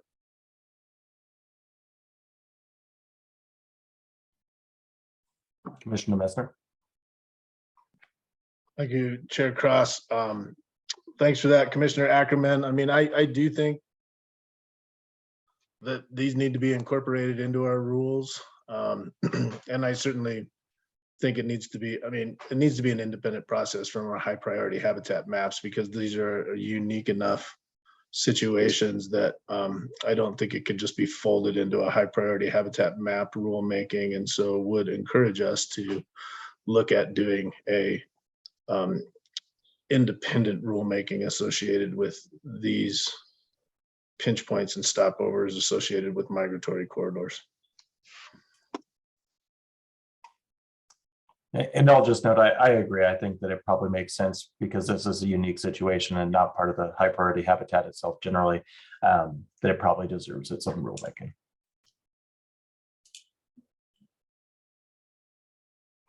Do we have any other questions or comments about the migration pinch points? I'll just say thank you. I appreciate the opportunity to talk about this, and we'll continue to work with CPW and work with staff to talk about how we move forward in the process. So appreciate the time for the presentation. Appreciate your presentation, Mr. McGee, and the work that CPW has done on this issue. I'd second that. Thank you. It was a great presentation, and I think an important issue, especially as we move forward. Next up, we'll actually continue to have Commissioner Ackerman, and we're going to be talking, he's going to be presenting an update on the BLM Notice of Intent to amend Colorado Resource Management Plans. So Commissioner Ackerman, please go ahead. Thank you, Mr. Chair. I appreciate that. And again, once again, appreciate time before the commission to talk about this issue. This is a bit more of an update, but I will ask for a little bit of consensus direction towards the end of this discussion as well. I don't have a presentation on this one, and we've talked a little bit about the ongoing process. As a reminder, BLM, they're the largest landowner in Colorado. They manage land and resources pursuant to various plans. Most prominent among those plans is generally the resource management plans, or the RMP that's applicable to whatever areas in question. There are multiple RMPs across the state of Colorado. And so in July 2022, BLM noticed its intent to amend those resource management plans with a focus on protecting big game corridors, calling it a statewide resource management plan amendment, but the results are intended to be incorporated into the various resource management plans across the state. And so DNR has been participating in this process, as have I, since July of last year. And as most public processes, most federal public processes go, there was a scoping process to begin. And during that scoping process, the state encouraged BLM to address the issue with regard to all BLM uses and analyze how all BLM uses are impacting big game migration on BLM lands, and to have a process that addresses those impacts. And some of those would be, recreation, travel management, oil and gas, grazing, other uses of BLM land. So BLM completed its scoping process last fall, excuse me, and is now in the process of developing the next stage, which is a draft environmental impact statement, or EIS as it's commonly known, on the issue. So BLM has announced, though, since scoping, that the process will not be broad scale at this point, but rather will specifically consider whether to incorporate new or changed, and only consider whether to incorporate new or changed oil and gas management decisions into existing land plans. So in short, what that means is all uses of BLM will be evaluated and analyzed during this process, but the process will then only result in decisions and regulations associated with the restriction or regulation of oil and gas activities on BLM. So in other words, it's a broad consideration of impacts and uses, but a narrow focus on who the resultant regulated parties will be. The rationale that BLM had for narrowing the scope of that is that it must be done by 2024 under an agreement, and the BLM believes something as broad in scope as regulating all uses is unwieldy in that time frame. But there has been discussion of follow-up processes to address other uses of BLM land. So as far as commenting process on federal land use decisions is concerned, historically in land use planning, DNR often wraps our comments and concerns into their comment letters, and they follow these issues closely and also represent us on oil and gas issues associated with land use planning. But as the focus of this process is now squarely on oil and gas, it makes sense, at least to me, for COGCC to be a little more prominent in this process than it is in some of the other, kind of broader and wider reaching processes, and potentially to issue some standalone comments to BLM specifically from COGCC. So there's not significant public detail yet on the draft EIS, and we will have an opportunity to comment on the substance of that document when it's released. But as a cooperating agency, we currently have the opportunity to provide the BLM with some more conceptual level comments associated with drafting the draft EIS. So that's the update of where we currently sit in the process right now. And essentially, what I'm looking for is consensus for me to work with staff to formulate and issue some comments at this stage, as well as maybe a more detailed letter specifically from COGCC once the draft EIS is issued. So that'd include working with staff and Director Murphy and Chair Robbins to determine the exact content of our letters, as well as the appropriate signature level. And, you know, my initial thoughts on the current draft of the draft, if you will, would be to issue a short comment letter, but essentially focus on two broad points. And one would be to continue to urge BLM to take a more holistic regulatory approach that would result in more, you know, multimodal regulations rather than regulations unilaterally focused on oil and gas management on BLM. And another would be, to the extent that regulations do emerge from this process into the draft EIS on oil and gas, to urge the BLM to the extent possible under federal law to be consistent with state regulations. So those are the 2 points that we've, you know, kind of hammered home throughout the scoping process and currently, and would like to probably make a little more of a public recommendation. So that's where we sit on this issue. Happy to hear any thoughts or comments that we have. Well, I'll begin just by saying I agree. I think that given that the current thinking is that specifically addressing oil and gas issues and uses and regulations, I do think it's appropriate for us to comment separately from the Department of Natural Resources. And I think especially to the extent of what kind of issues they're thinking about doing, what kind of restrictions they're thinking about doing, I agree. If, you know, we're taking some avoidance and minimization type approaches to certain migration corridors, and the federal government's considering doing no surface occupancy strictly for oil and gas, then I think that's problematic. And so I think it does make sense to try and focus on, let's try and make sure that state regulations are being looked at in the same way that federal regulations are going on. So I do think it's appropriate, and I would, I guess, provide my consensus that we should move forward in that manner. Commissioner Messer. Thank you, Mr. Chair. I may take a little different tact on this one. While I appreciate the comments, you know, I think when we were implementing SB 19-181 and the mission change rulemaking, we often talked about a dual regulatory process between the state and local governments as far as oil and gas permitting. You know, I think at that point, the state created the floor, and the local governments have the ability to be more restrictive should they choose to regulate oil and gas in their jurisdictions. I don't know as it's my opinion that we should indicate to the federal government that they should mirror our oil and gas regulations. I think the federal government, you know, being a landowner and a mineral leasee, does have the ability to implement whatever regulations they feel is appropriate in order to be able to meet their mission as an organization, as an entity. I would argue that it would not be appropriate for the federal government to be less restrictive than the state government as far as regulating oil and gas. Should the federal government choose to be more restrictive, I think that is certainly within their purview.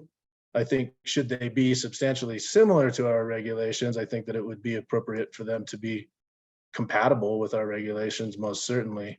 But I as a commissioner don't want to signal to the BLM in this process that they should restrict their purview to be no more restrictive than what we see at the state. Commissioner McGowan. Thank you, Mr. Chair. So, sorry, Commissioner Ackerman, were you implying that BLM should not be more restrictive than our rules, or were we implying that our rules should be like a base to start off with, so that at a minimum we're aligned on some of our rules and regulations? Thanks. Thanks, Commissioner McGowan. Appreciate the question and point of clarification there. And yes, I do think that it's important for us to have some degree of consistency with regard to state regulations. Commissioner Messer's point is well taken. And we certainly work that way in Colorado with many land use restrictions that a landowner can choose to be more restrictive than state law, but not less restrictive than state law. And so that point's well taken. I do think encouraging them to be, to the extent possible, as consistent with our regulations as they can, it would streamline the opportunity for people to understand how oil and gas works in Colorado, as they do have a significant resource, BLM does, and they're a significant player in oil and gas development. That said, I am personally not opposed to, and I specifically appreciate where Commissioner Messner stated, in order to achieve their mission, which is larger than oil and gas, and where it makes sense for them to be more restrictive, would not oppose that. But I do think that to the extent possible, we should try to encourage them to align with state regulations. Commissioner McGowan, did you have any follow-ups based on that information? No, I'm just wondering how Commissioner Messner, after clarifying that, is still feeling the same way, or. Commissioner Messner.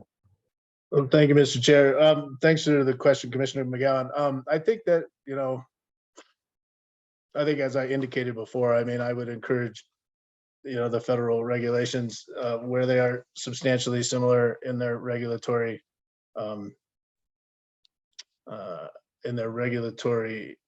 process to be compatible with state regulations. I do think that there's lots of opportunities for that, but I don't see a need to encourage those regulations to be substantially similar to ours, should they choose or feel like they need to go above our regulations in order to meet their stated objectives or their mission as an organization. And so I think that, to me, the tone of should we do a letter, and this is just one commissioner, but would be, we want to make sure that the regulations put in place are compatible from an implementation standpoint, as far as, how our regulations are performance-based regulations, how they're structured, would certainly be helpful to have a compatible thing, not unlike we do with local governments, where we try to have, for local governments that regulate oil and gas, they typically have some similar type of review process as the state does, and that seems to be relatively compatible between the different jurisdictional entities. And so I think that compatibility is super helpful. But I think if the federal government has particular things that they need to emphasize that are perhaps different than the state, more protective than the state, I'm not interested as a commissioner to provide comments that would discourage that. I would be ambivalent on that. That's their decision to do as an entity. I would feel differently, though, should they choose to suggest regulatory processes that are less protective than our state regulations. And so I think that's where I come at it from. And so I think the compatibility is an important thing. I think to be able to work the different processes between the different jurisdictions is certainly helpful. As far as the specificity of the content, I'm not sure I'm as interested in telling them to comport with what we've got at the state level. Commissioner Ackerman. Yeah, thanks, Commissioner Messner. I appreciate that. And I do think we're on very similar pages here. I'm coming at it from the perspective that our regulations are good regulations, and they're protective and should be mirrored to the extent possible. But I think we're largely saying the same thing here. And I do agree with you wholeheartedly that there may be other parts of their mission that would, preclude them from adopting something that is exactly like us. So I get your points, and I do agree with them as well, and think that they're wise. So, Mr. Chair, what I'm hearing here, I think, and people can object if this isn't the case, but to summarize what I'm hearing is there is some interest in COGCC being in a commenting party on its own in this process, at least during the draft EIS stage. And then, some of the comments that were put in here today would be appropriate for inclusion in our letter. Is that a relatively good consensus? I'd say from my end, Commissioner McGowan, Commissioner Messner. I think it's at least worth an effort to begin working with staff and Director Murphy to start putting some ideas on paper that we might want to put forward as a separate comment for the draft EIS. Agreed. And then I think there's another touch point after the drafting of whatever those comments are. Yep. Okay.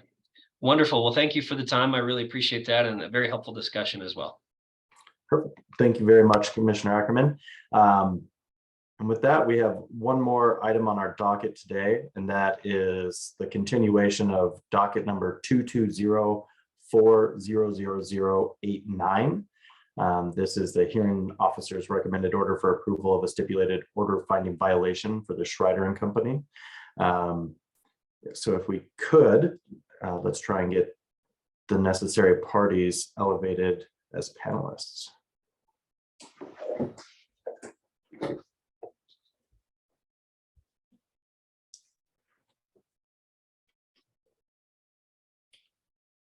See Mr. Schultz, and I do see Mr. Gray has been elevated. I want to make sure that he is available here.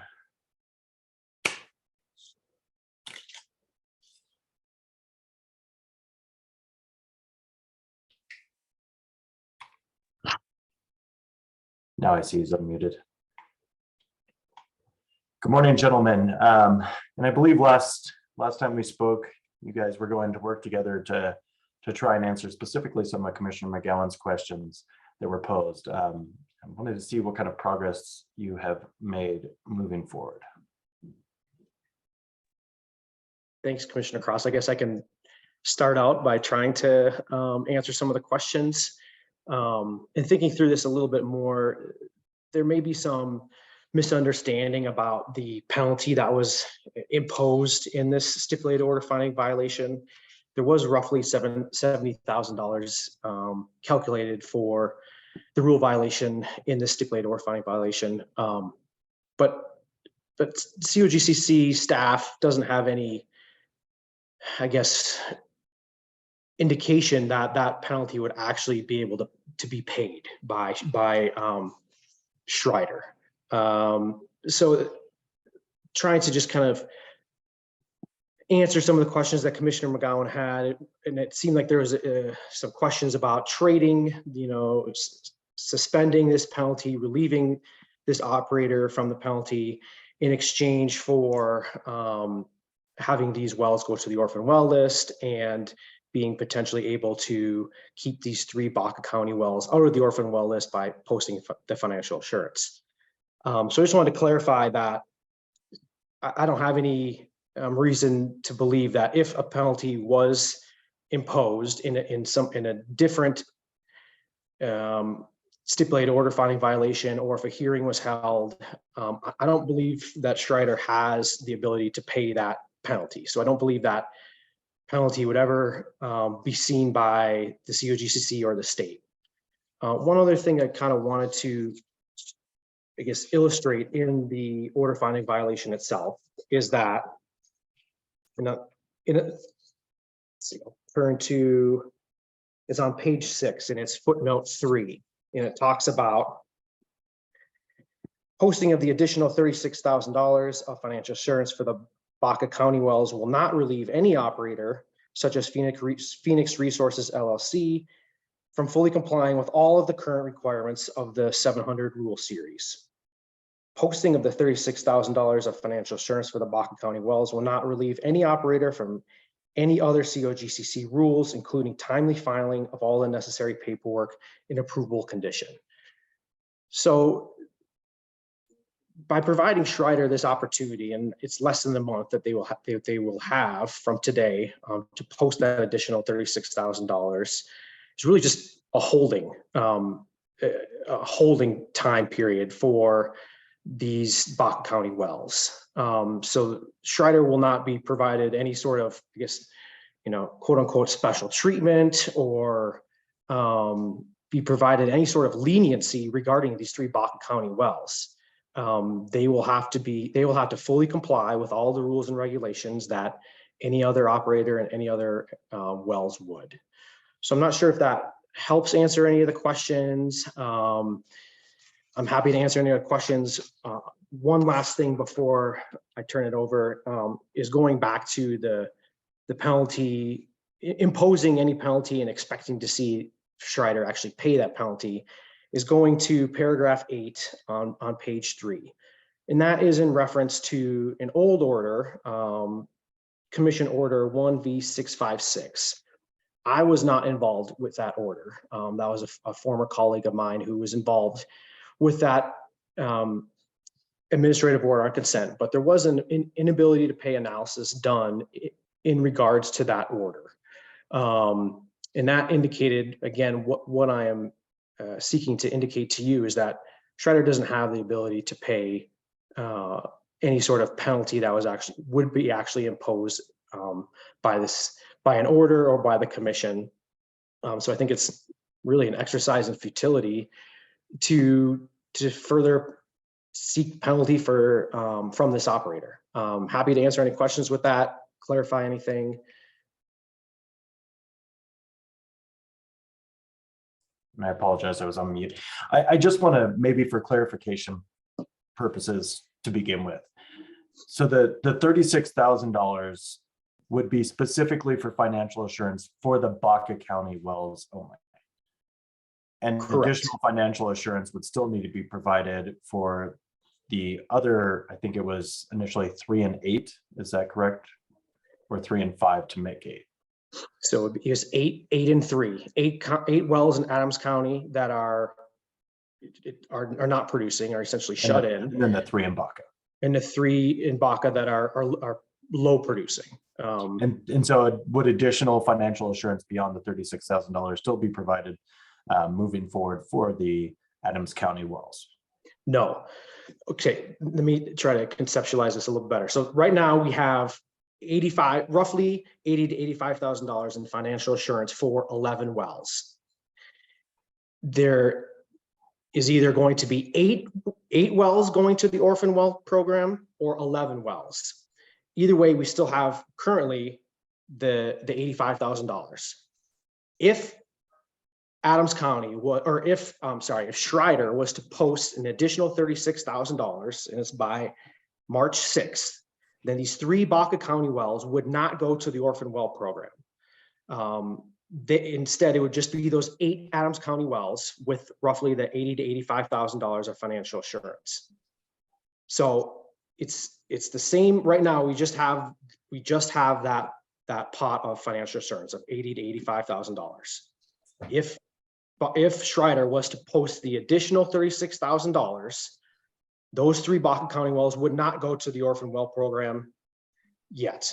Maybe they would in the future, but they would not go yet. Instead, it would be those 8 Adams County wells go to the orphan well program, and the financial assurance that would be claimed by the state would be that $80,000 to $85,000.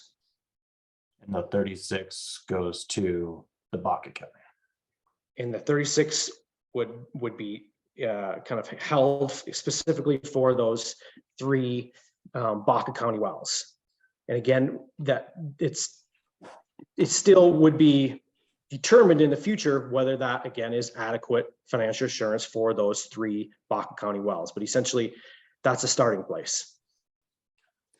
And I'll call on Commissioner McGowan here in a minute. I do have to say at the front that I like the idea of getting more money into the financial assurance than what we have currently, but it is still concerns me that at most we're still going to be, my guess is significantly underfunded with respect to financial assurance for those wells, especially if there's a high likelihood they will go into the orphan well program. But I'll look to other commissioners for questions or comments first. Commissioner McGowan. Thank you, Mr. Chair. So I've been thinking about this a lot still, and I think what I'm struggling with, and maybe you can clarify for me.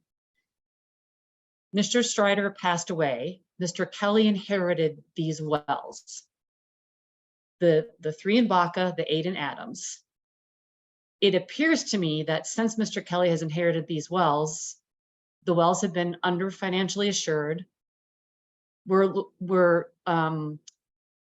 found inadequate financial assurance back in March of 2018. So Mr. Gray said last week that Mr. Kelly was a ghost operator, and I don't know what that means.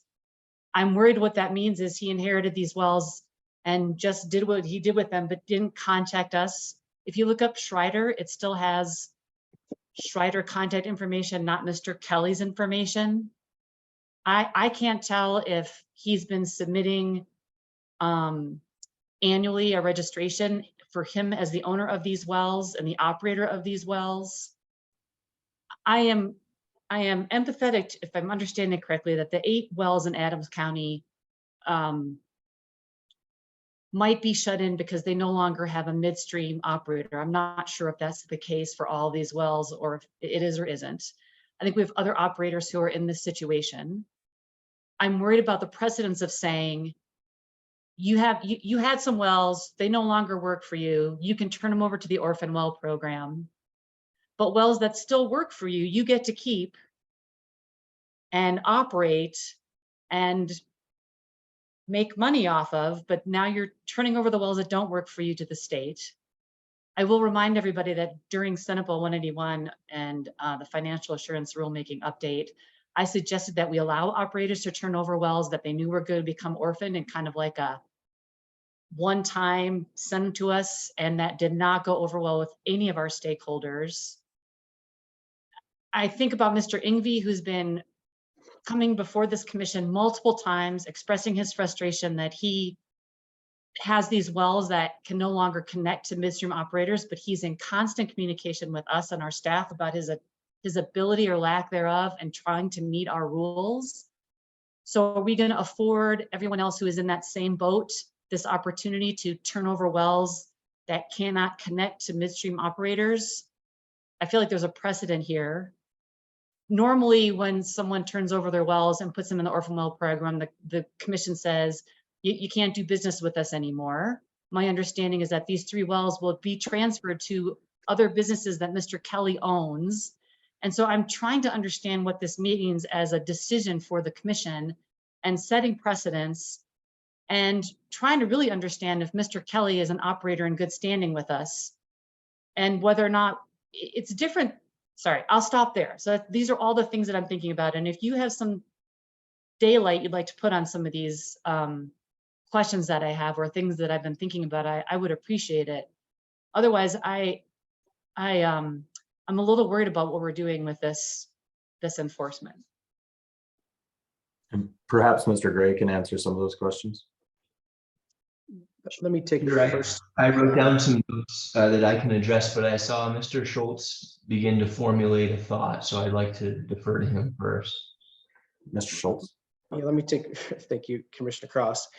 Let me take first crack at it. And Commissioner McGowan, I understand your concerns about setting a precedent. I in no way want to set a bad precedent where the COGCC is in business of taking the bad assets and allowing operators to just spin off their semi-valuable assets. That's not at all what the intention here is. I do think this is a unique situation, but I would like to point out that sort of general setup of dumping the bad assets onto the state with the orphan well team, and then somehow keeping alive these assets that still have some value. That's what happens in Chapter 11 bankruptcy. We've had that in other situations. So this isn't, the spin-off of these 3 wells that still potentially have some value isn't completely unprecedented. This is a circumstance that does happen in bankruptcy situations. So this isn't completely unprecedented, but again, I'm not looking to set any sort of bad precedent in any way. I'll speak a little bit to your concerns about Mr. Kelly as an operator, and I specifically sought to address this, and it's on page 7. It's in paragraph 5 of the order, and little e, and it talks about requiring Mr. Kelly to notify the commission if he is going to create any sort of new operations. It doesn't that doesn't come into play in regards to NVEX Baca LLC or Phoenix Resources LLC, because those are separate corporate entities that we don't have, that this is not a current enforcement matter involving those operators, involving those entities. So yeah, I see your hand Sorry, up. so when I looked up Phoenix in our database, Mr. Kelly's name is under there. Right, but see, this is an enforcement matter involving Schreider and Company Inc. This is not Does he own Schreider right now? he is the principal operator of Schreider and Company Inc. Sorry, is there a difference between who owns it and who operates it? I need some clarification. I would The turn to owner and the operator of these wells. he is the operator that we have been dealing with. He is the so to speak the last man standing involving Schreider and Company. Just if I can clarify here, George is not a licensed operator. George, the human being, is not an operator. He is the representative of Schreider and Company Inc. that is the licensed operator. And what Mr. Schultz is saying is this stipulation is the subject matter is Schreider and Company Inc., not George Kelly. But Mr. Chair, Please, Commissioner if Mr. Kelly operates these wells, and my understanding is Mr. Schreider passed away, Mr. Kelly inherited the wells. He is the owner and operator. He was responsible for these wells. Is that a fair statement, or am I misunderstanding? Well, I don't want to be super legal technical, but he isn't the owner operator of those wells. Schreider is. He is the primary contact person for Schreider and Company, the entity. And I'll jump in here. Contact person, or he's the principal, because I believe that's what the order says. Paragraph 3 states that he is the principal agent for Schreider. And I don't want to get too far down this rabbit hole, but there's a huge difference between, again, the liabilities of Schreider and Company Incorporated versus Mr. George Kelly as an individual. I don't believe this is a case where, piercing the corporate veil is appropriate. I don't see what that process really gains, what we gain from that here. Because Mr. Schultz, in the past, for operators who have declared bankruptcy or turn their wells over to us, we have said that individual can no longer do business in Colorado. They cannot own wells. They cannot be part of a company. They would have to come to the commission and ask for permission to get back into that business, because they've turned over a bunch of bad assets to us that we've become responsible for, that we have to now pay for. And so this seems to me, maybe I am missing a big piece here, but in the video, when I look things up in COGCC, Mr. Kelly is going to get to keep. He's operating the Baca wells. He gets to continue to operate the Baca wells, but he gives us the bad Adams County wells. Well, I think, and if I may, Mr. Chairman. Please, Mr. Schultz.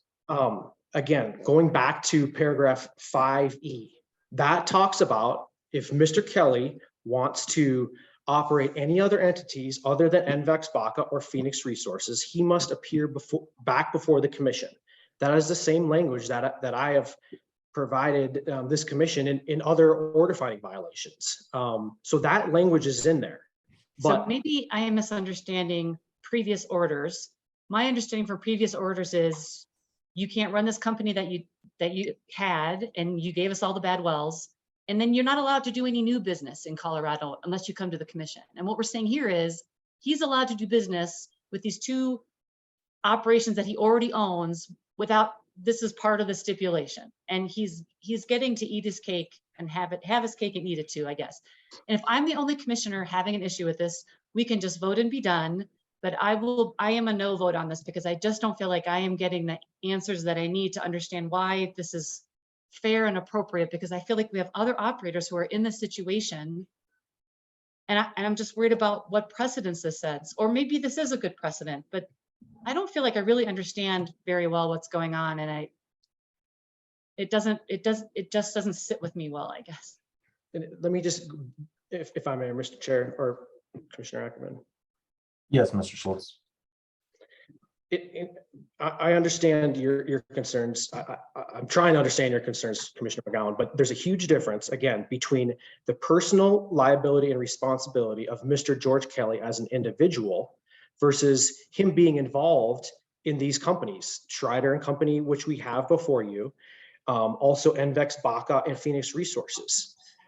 He is involved in those operations, but this is not an enforcement case that is involving those specific operators. Those may be before you in the future, so I don't want to discuss any future pending enforcement involving NVEX, Baca, or Phoenix Resources, but that is not the matter that is before you.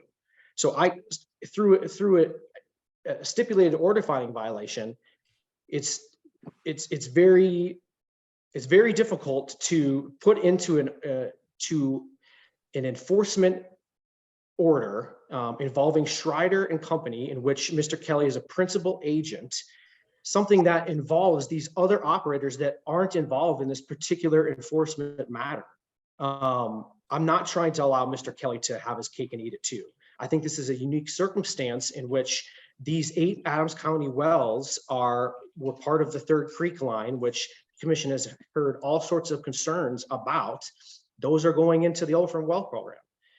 There's this narrow window of opportunity for Mr. Schreider for Mr. Kelly to post to post $36,000 of additional bond to transfer these 3 low producing wells to another entity. That small footnote provision of providing that extra financial assurance for those 3 Baca County wells does not relieve any operator from complying with any of the rules and regulations that the COGCC has. It's really just a placeholder for these 3 wells to see if they can have a future. Commissioner Ackerman. Thank you. I appreciate the opportunity to comment here. I just wanted to say that I don't think Commissioner McGowan's alone in this issue. My understanding is right where hers is as well. It's difficult for me to see how. I'm trying to see how this isn't just corporate wrangling to offload unproductive assets and be able to continue to operate. And so I'm stuck in that same loop and just wanted to make sure that I put that word out there. Yeah. And Commissioner Messner, before we get to you, I noticed that AAG Davenport visualized, and do you have any comments, AAG Davenport? Thank you, Chair. I'm happy to defer to Commissioner Messner. My only goal in appearing was to remind the commissioners kind of what the process is and where we are in the process. And that's my only purpose. So happy to defer to Commissioner Messner. Okay. Commissioner Messner, why don't we get your questions first? Thank you, Mr. Chair. AAG Davenport, I think it would be helpful to understand where we were in the process. My understanding, at least at this point, is that we're having a discussion to potentially provide the parties, or at least AAG Schultz, direction and or make a decision to bring this to a hearing, if I understand that correctly. I do have a couple of questions initially, and then probably a comment. I mean, I am sympathetic to Commissioner McGowan's thoughts on this. I do think that this is, and this is often what we hear about when we hear about potential problems with operators abandoning unproductive assets and hanging on to assets that are perhaps productive. I think from this commissioner's standpoint, and I do want to understand this, but it's Schreider's who has the principal agent as Mr. Kelly, owns all of these wells right now. Apparently 3 of these wells are potentially productive wells. 3 of these wells certainly could be utilized to generate revenue in order to plug and abandon their responsibilities within Adams County in order to meet the obligations. A potential AOC, could be, a relaxation of or a suspension of a penalty with the expectation that this particular operator actually P&A their assets as they are required to do as part of our rules. And if that is not financially feasible for this operator for the wells that are in Adams County while continuing to produce the wells that are in Baca County, then to implement the other provisions associated with this, which is the suspension of the ability for this operator to operate in the state of Colorado and to move these wells into the Orphan Well Fund if the operator can't successfully operate underneath our rules. I see some problems with being able to have this operator shed assets to the state while maintaining assets that potentially have revenue associated with them without that revenue going towards either paying the appropriate penalty and or plug and abandoning their assets as they are required to do as per our rules. And so that's kind of what I'm looking at it from that lens. If there is an opportunity for there to be a negotiation that would include the operator responsibly plugging and abandoning their assets in lieu of paying a penalty by suspending a penalty, then to me, that's the appropriate path forward. If the operator can't manage to do that, I find it hard to believe that this operator is going to be able to continue to operate these wells, pay the additional financial assurance associated with whatever the deadline is associated with the current AOC, which I believe is March 6th, then potentially additional financial assurance associated with the updated financial assurance rules in the future. And so I think we may be kicking the can down the road here if they can't plug and abandon the assets that they have currently. Now, Mr. Schultz, I'm happy to hear from you if you think that I'm misinterpreting anything there. But to me, that seems like an appropriate way, in a similar way that we've handled things in the past, that if an operator is able to plug and abandon their assets, there is the opportunity for a suspended penalty. If they're not, then we don't. Then we take all of their assets into the Orphan Well Fund, into the Orphan Well program, and revoke their ability to operate within the state of Colorado. That's my understanding of what we've done in the past. AG Davenport, do you want to provide a little bit of update now? Sure. Thank you, Chair. I know that Commissioner Messner just asked a question of AG Schultz. So if Commissioner Messner, you'd like to get that answer first, I'm again happy to defer. Okay, I'm seeing you shake your head now, so I'll go ahead. Commissioners, what you have before you is both the hearing officer's recommended order granting both parties, staff and Schreider's request to approve the stipulated OFV order finding violation. That is a negotiated resolution between staff and Schreider. And I think, like any other negotiated resolution, an AOC presents what staff believes is the best possible result in this matter for the commission. Your decision point is whether or not to stay this, and in that you can present direction if you choose to stay it to the parties as to what you'd be interested in seeing in a different negotiated resolution. It's possible that if you choose to stay it and provide that direction, that staff and the operator will not be able to come to an agreement in accordance with the direction that you provide. And if that is the case, this matter will appear before you at some point in a contested enforcement hearing.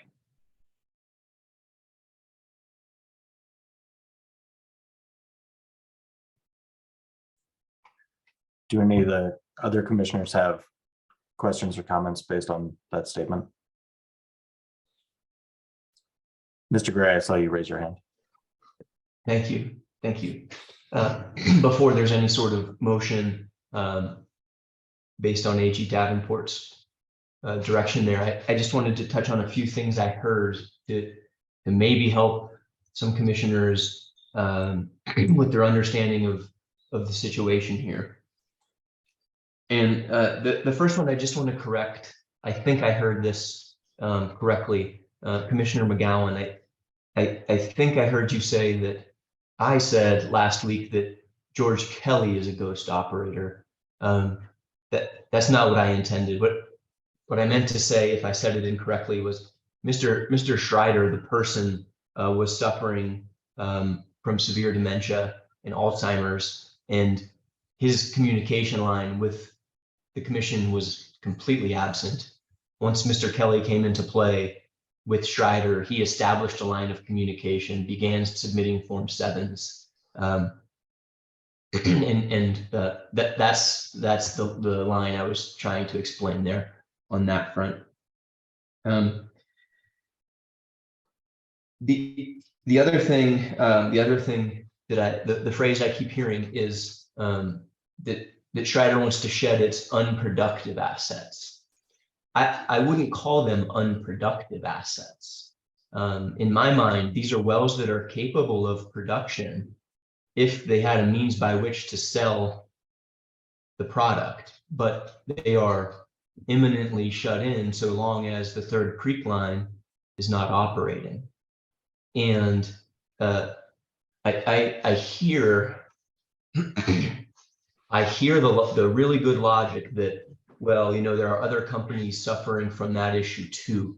But keep in mind, this is an operator with 11 wells, 8 of which cannot produce because they're tied to the Third Creek line. The 3 remaining productive wells are not lucratively producing wells. These are wells that are by definition producing in paying quantities, but they are not funding a war chest for Schreider and Company.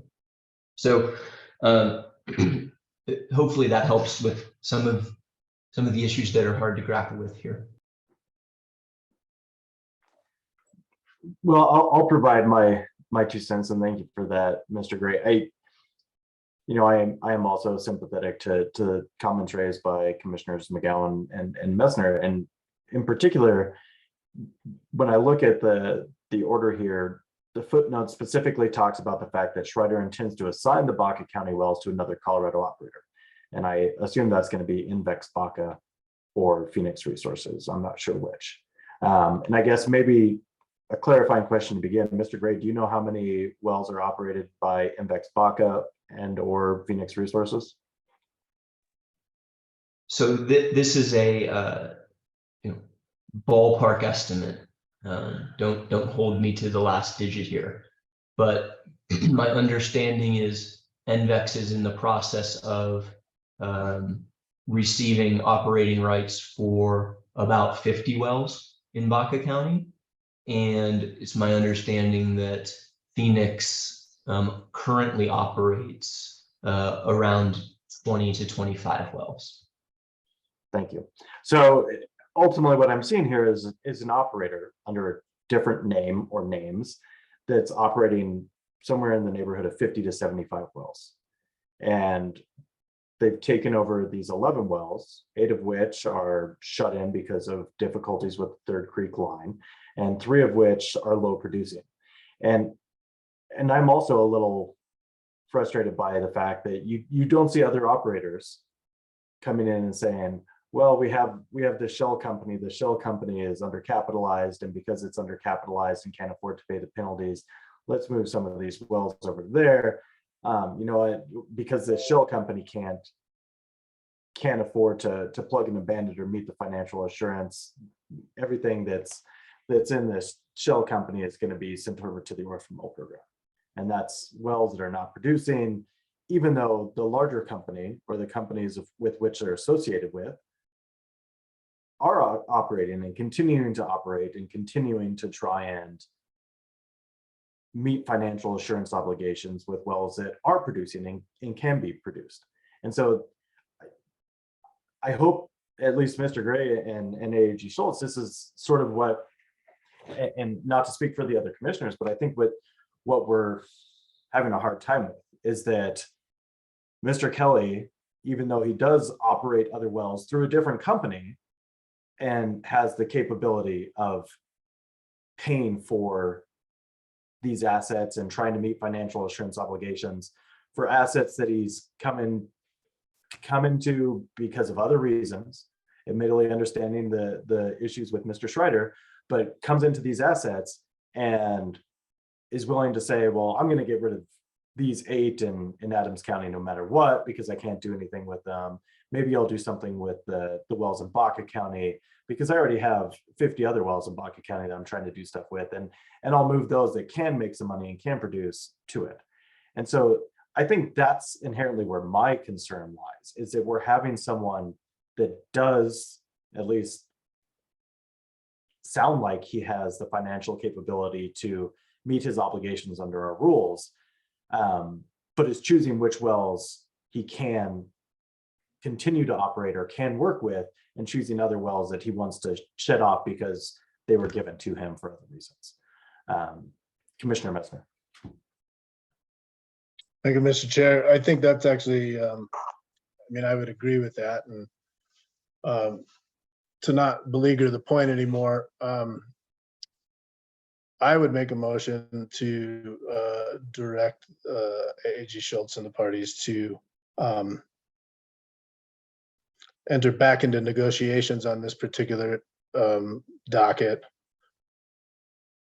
to look at opportunities for suspension of said penalties, but a requirement to, should these wells be transferred to a different entity, if these wells in Adams County get plugged and abandoned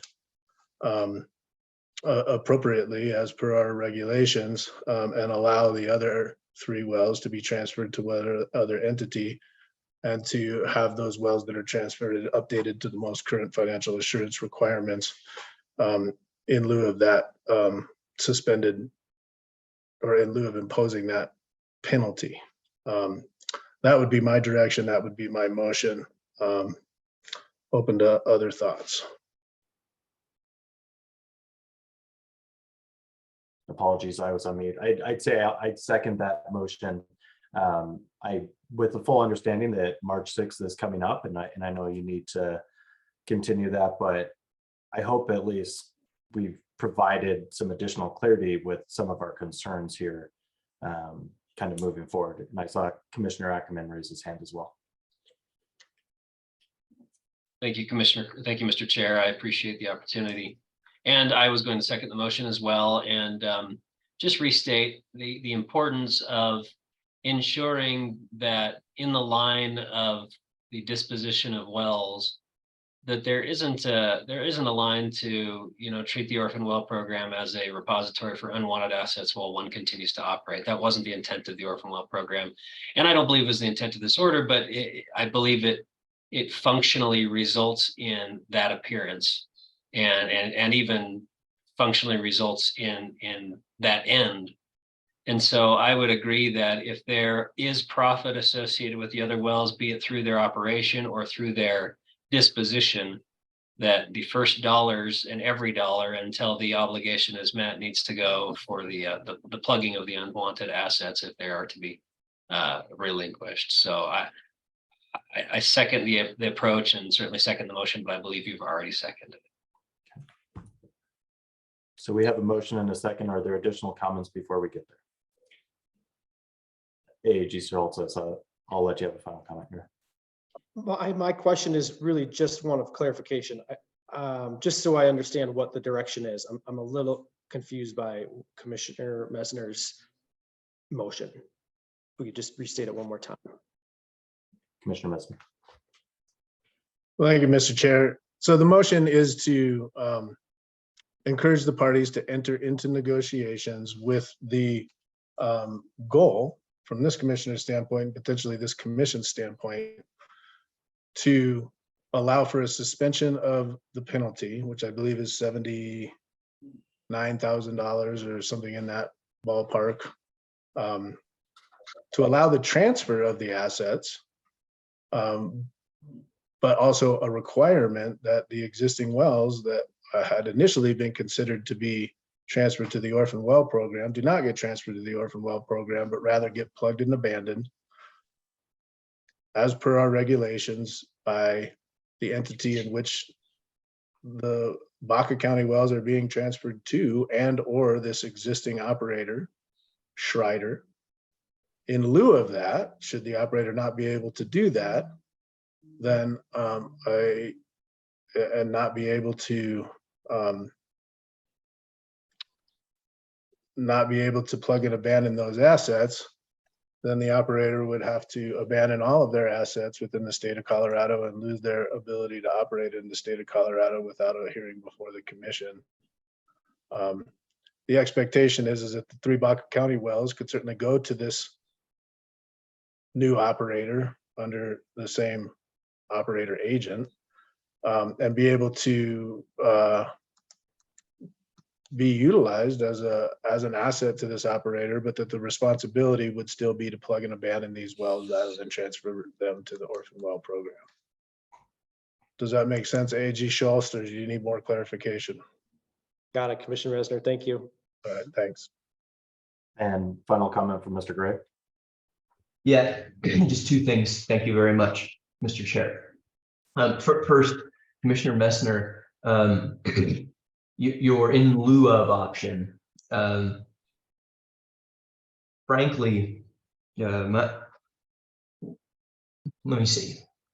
If I'm seeking commissioners' feedback, if Schreider and staff come to an agreement that Schreider will abandon all of the 11 wells to the orphan well program, what does that consequence look like, as you mentioned, with regard to coming before the commission for future activity? Mr. Gray, we're not going to talk about this at hearing. We're providing direction to the 2 parties to be able to negotiate this. Mr. AG Schultz can certainly provide you with the standard language associated with losing the ability to operate in the state of Colorado due to a commission decision. That's a fairly boilerplate set of language. Yeah. And so you guys can talk about that, but it's not going to be outside of what has been done in the past. Okay, that answers my question. Thank you. And before we vote, AG Davenport. Thank you, Chair. I just would like to clarify or sort of put the motion into the language that's in our rules.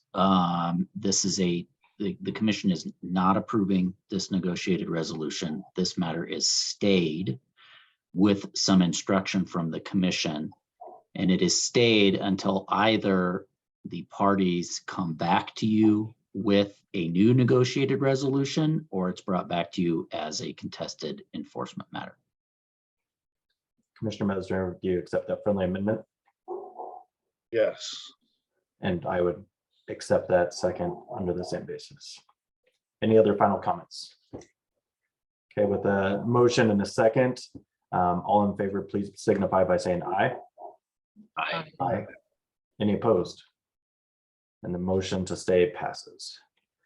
That is the last thing that we have on our agenda for today. Are there any other final comments or questions from commissioners? In that case, I would encourage a motion to adjourn. So moved. Second. We have a motion and a second to adjourn. All in favor signify by saying aye. Aye. Aye. Any opposed? We are adjourned. Thank you everyone for your work today, and we will talk to everyone next week.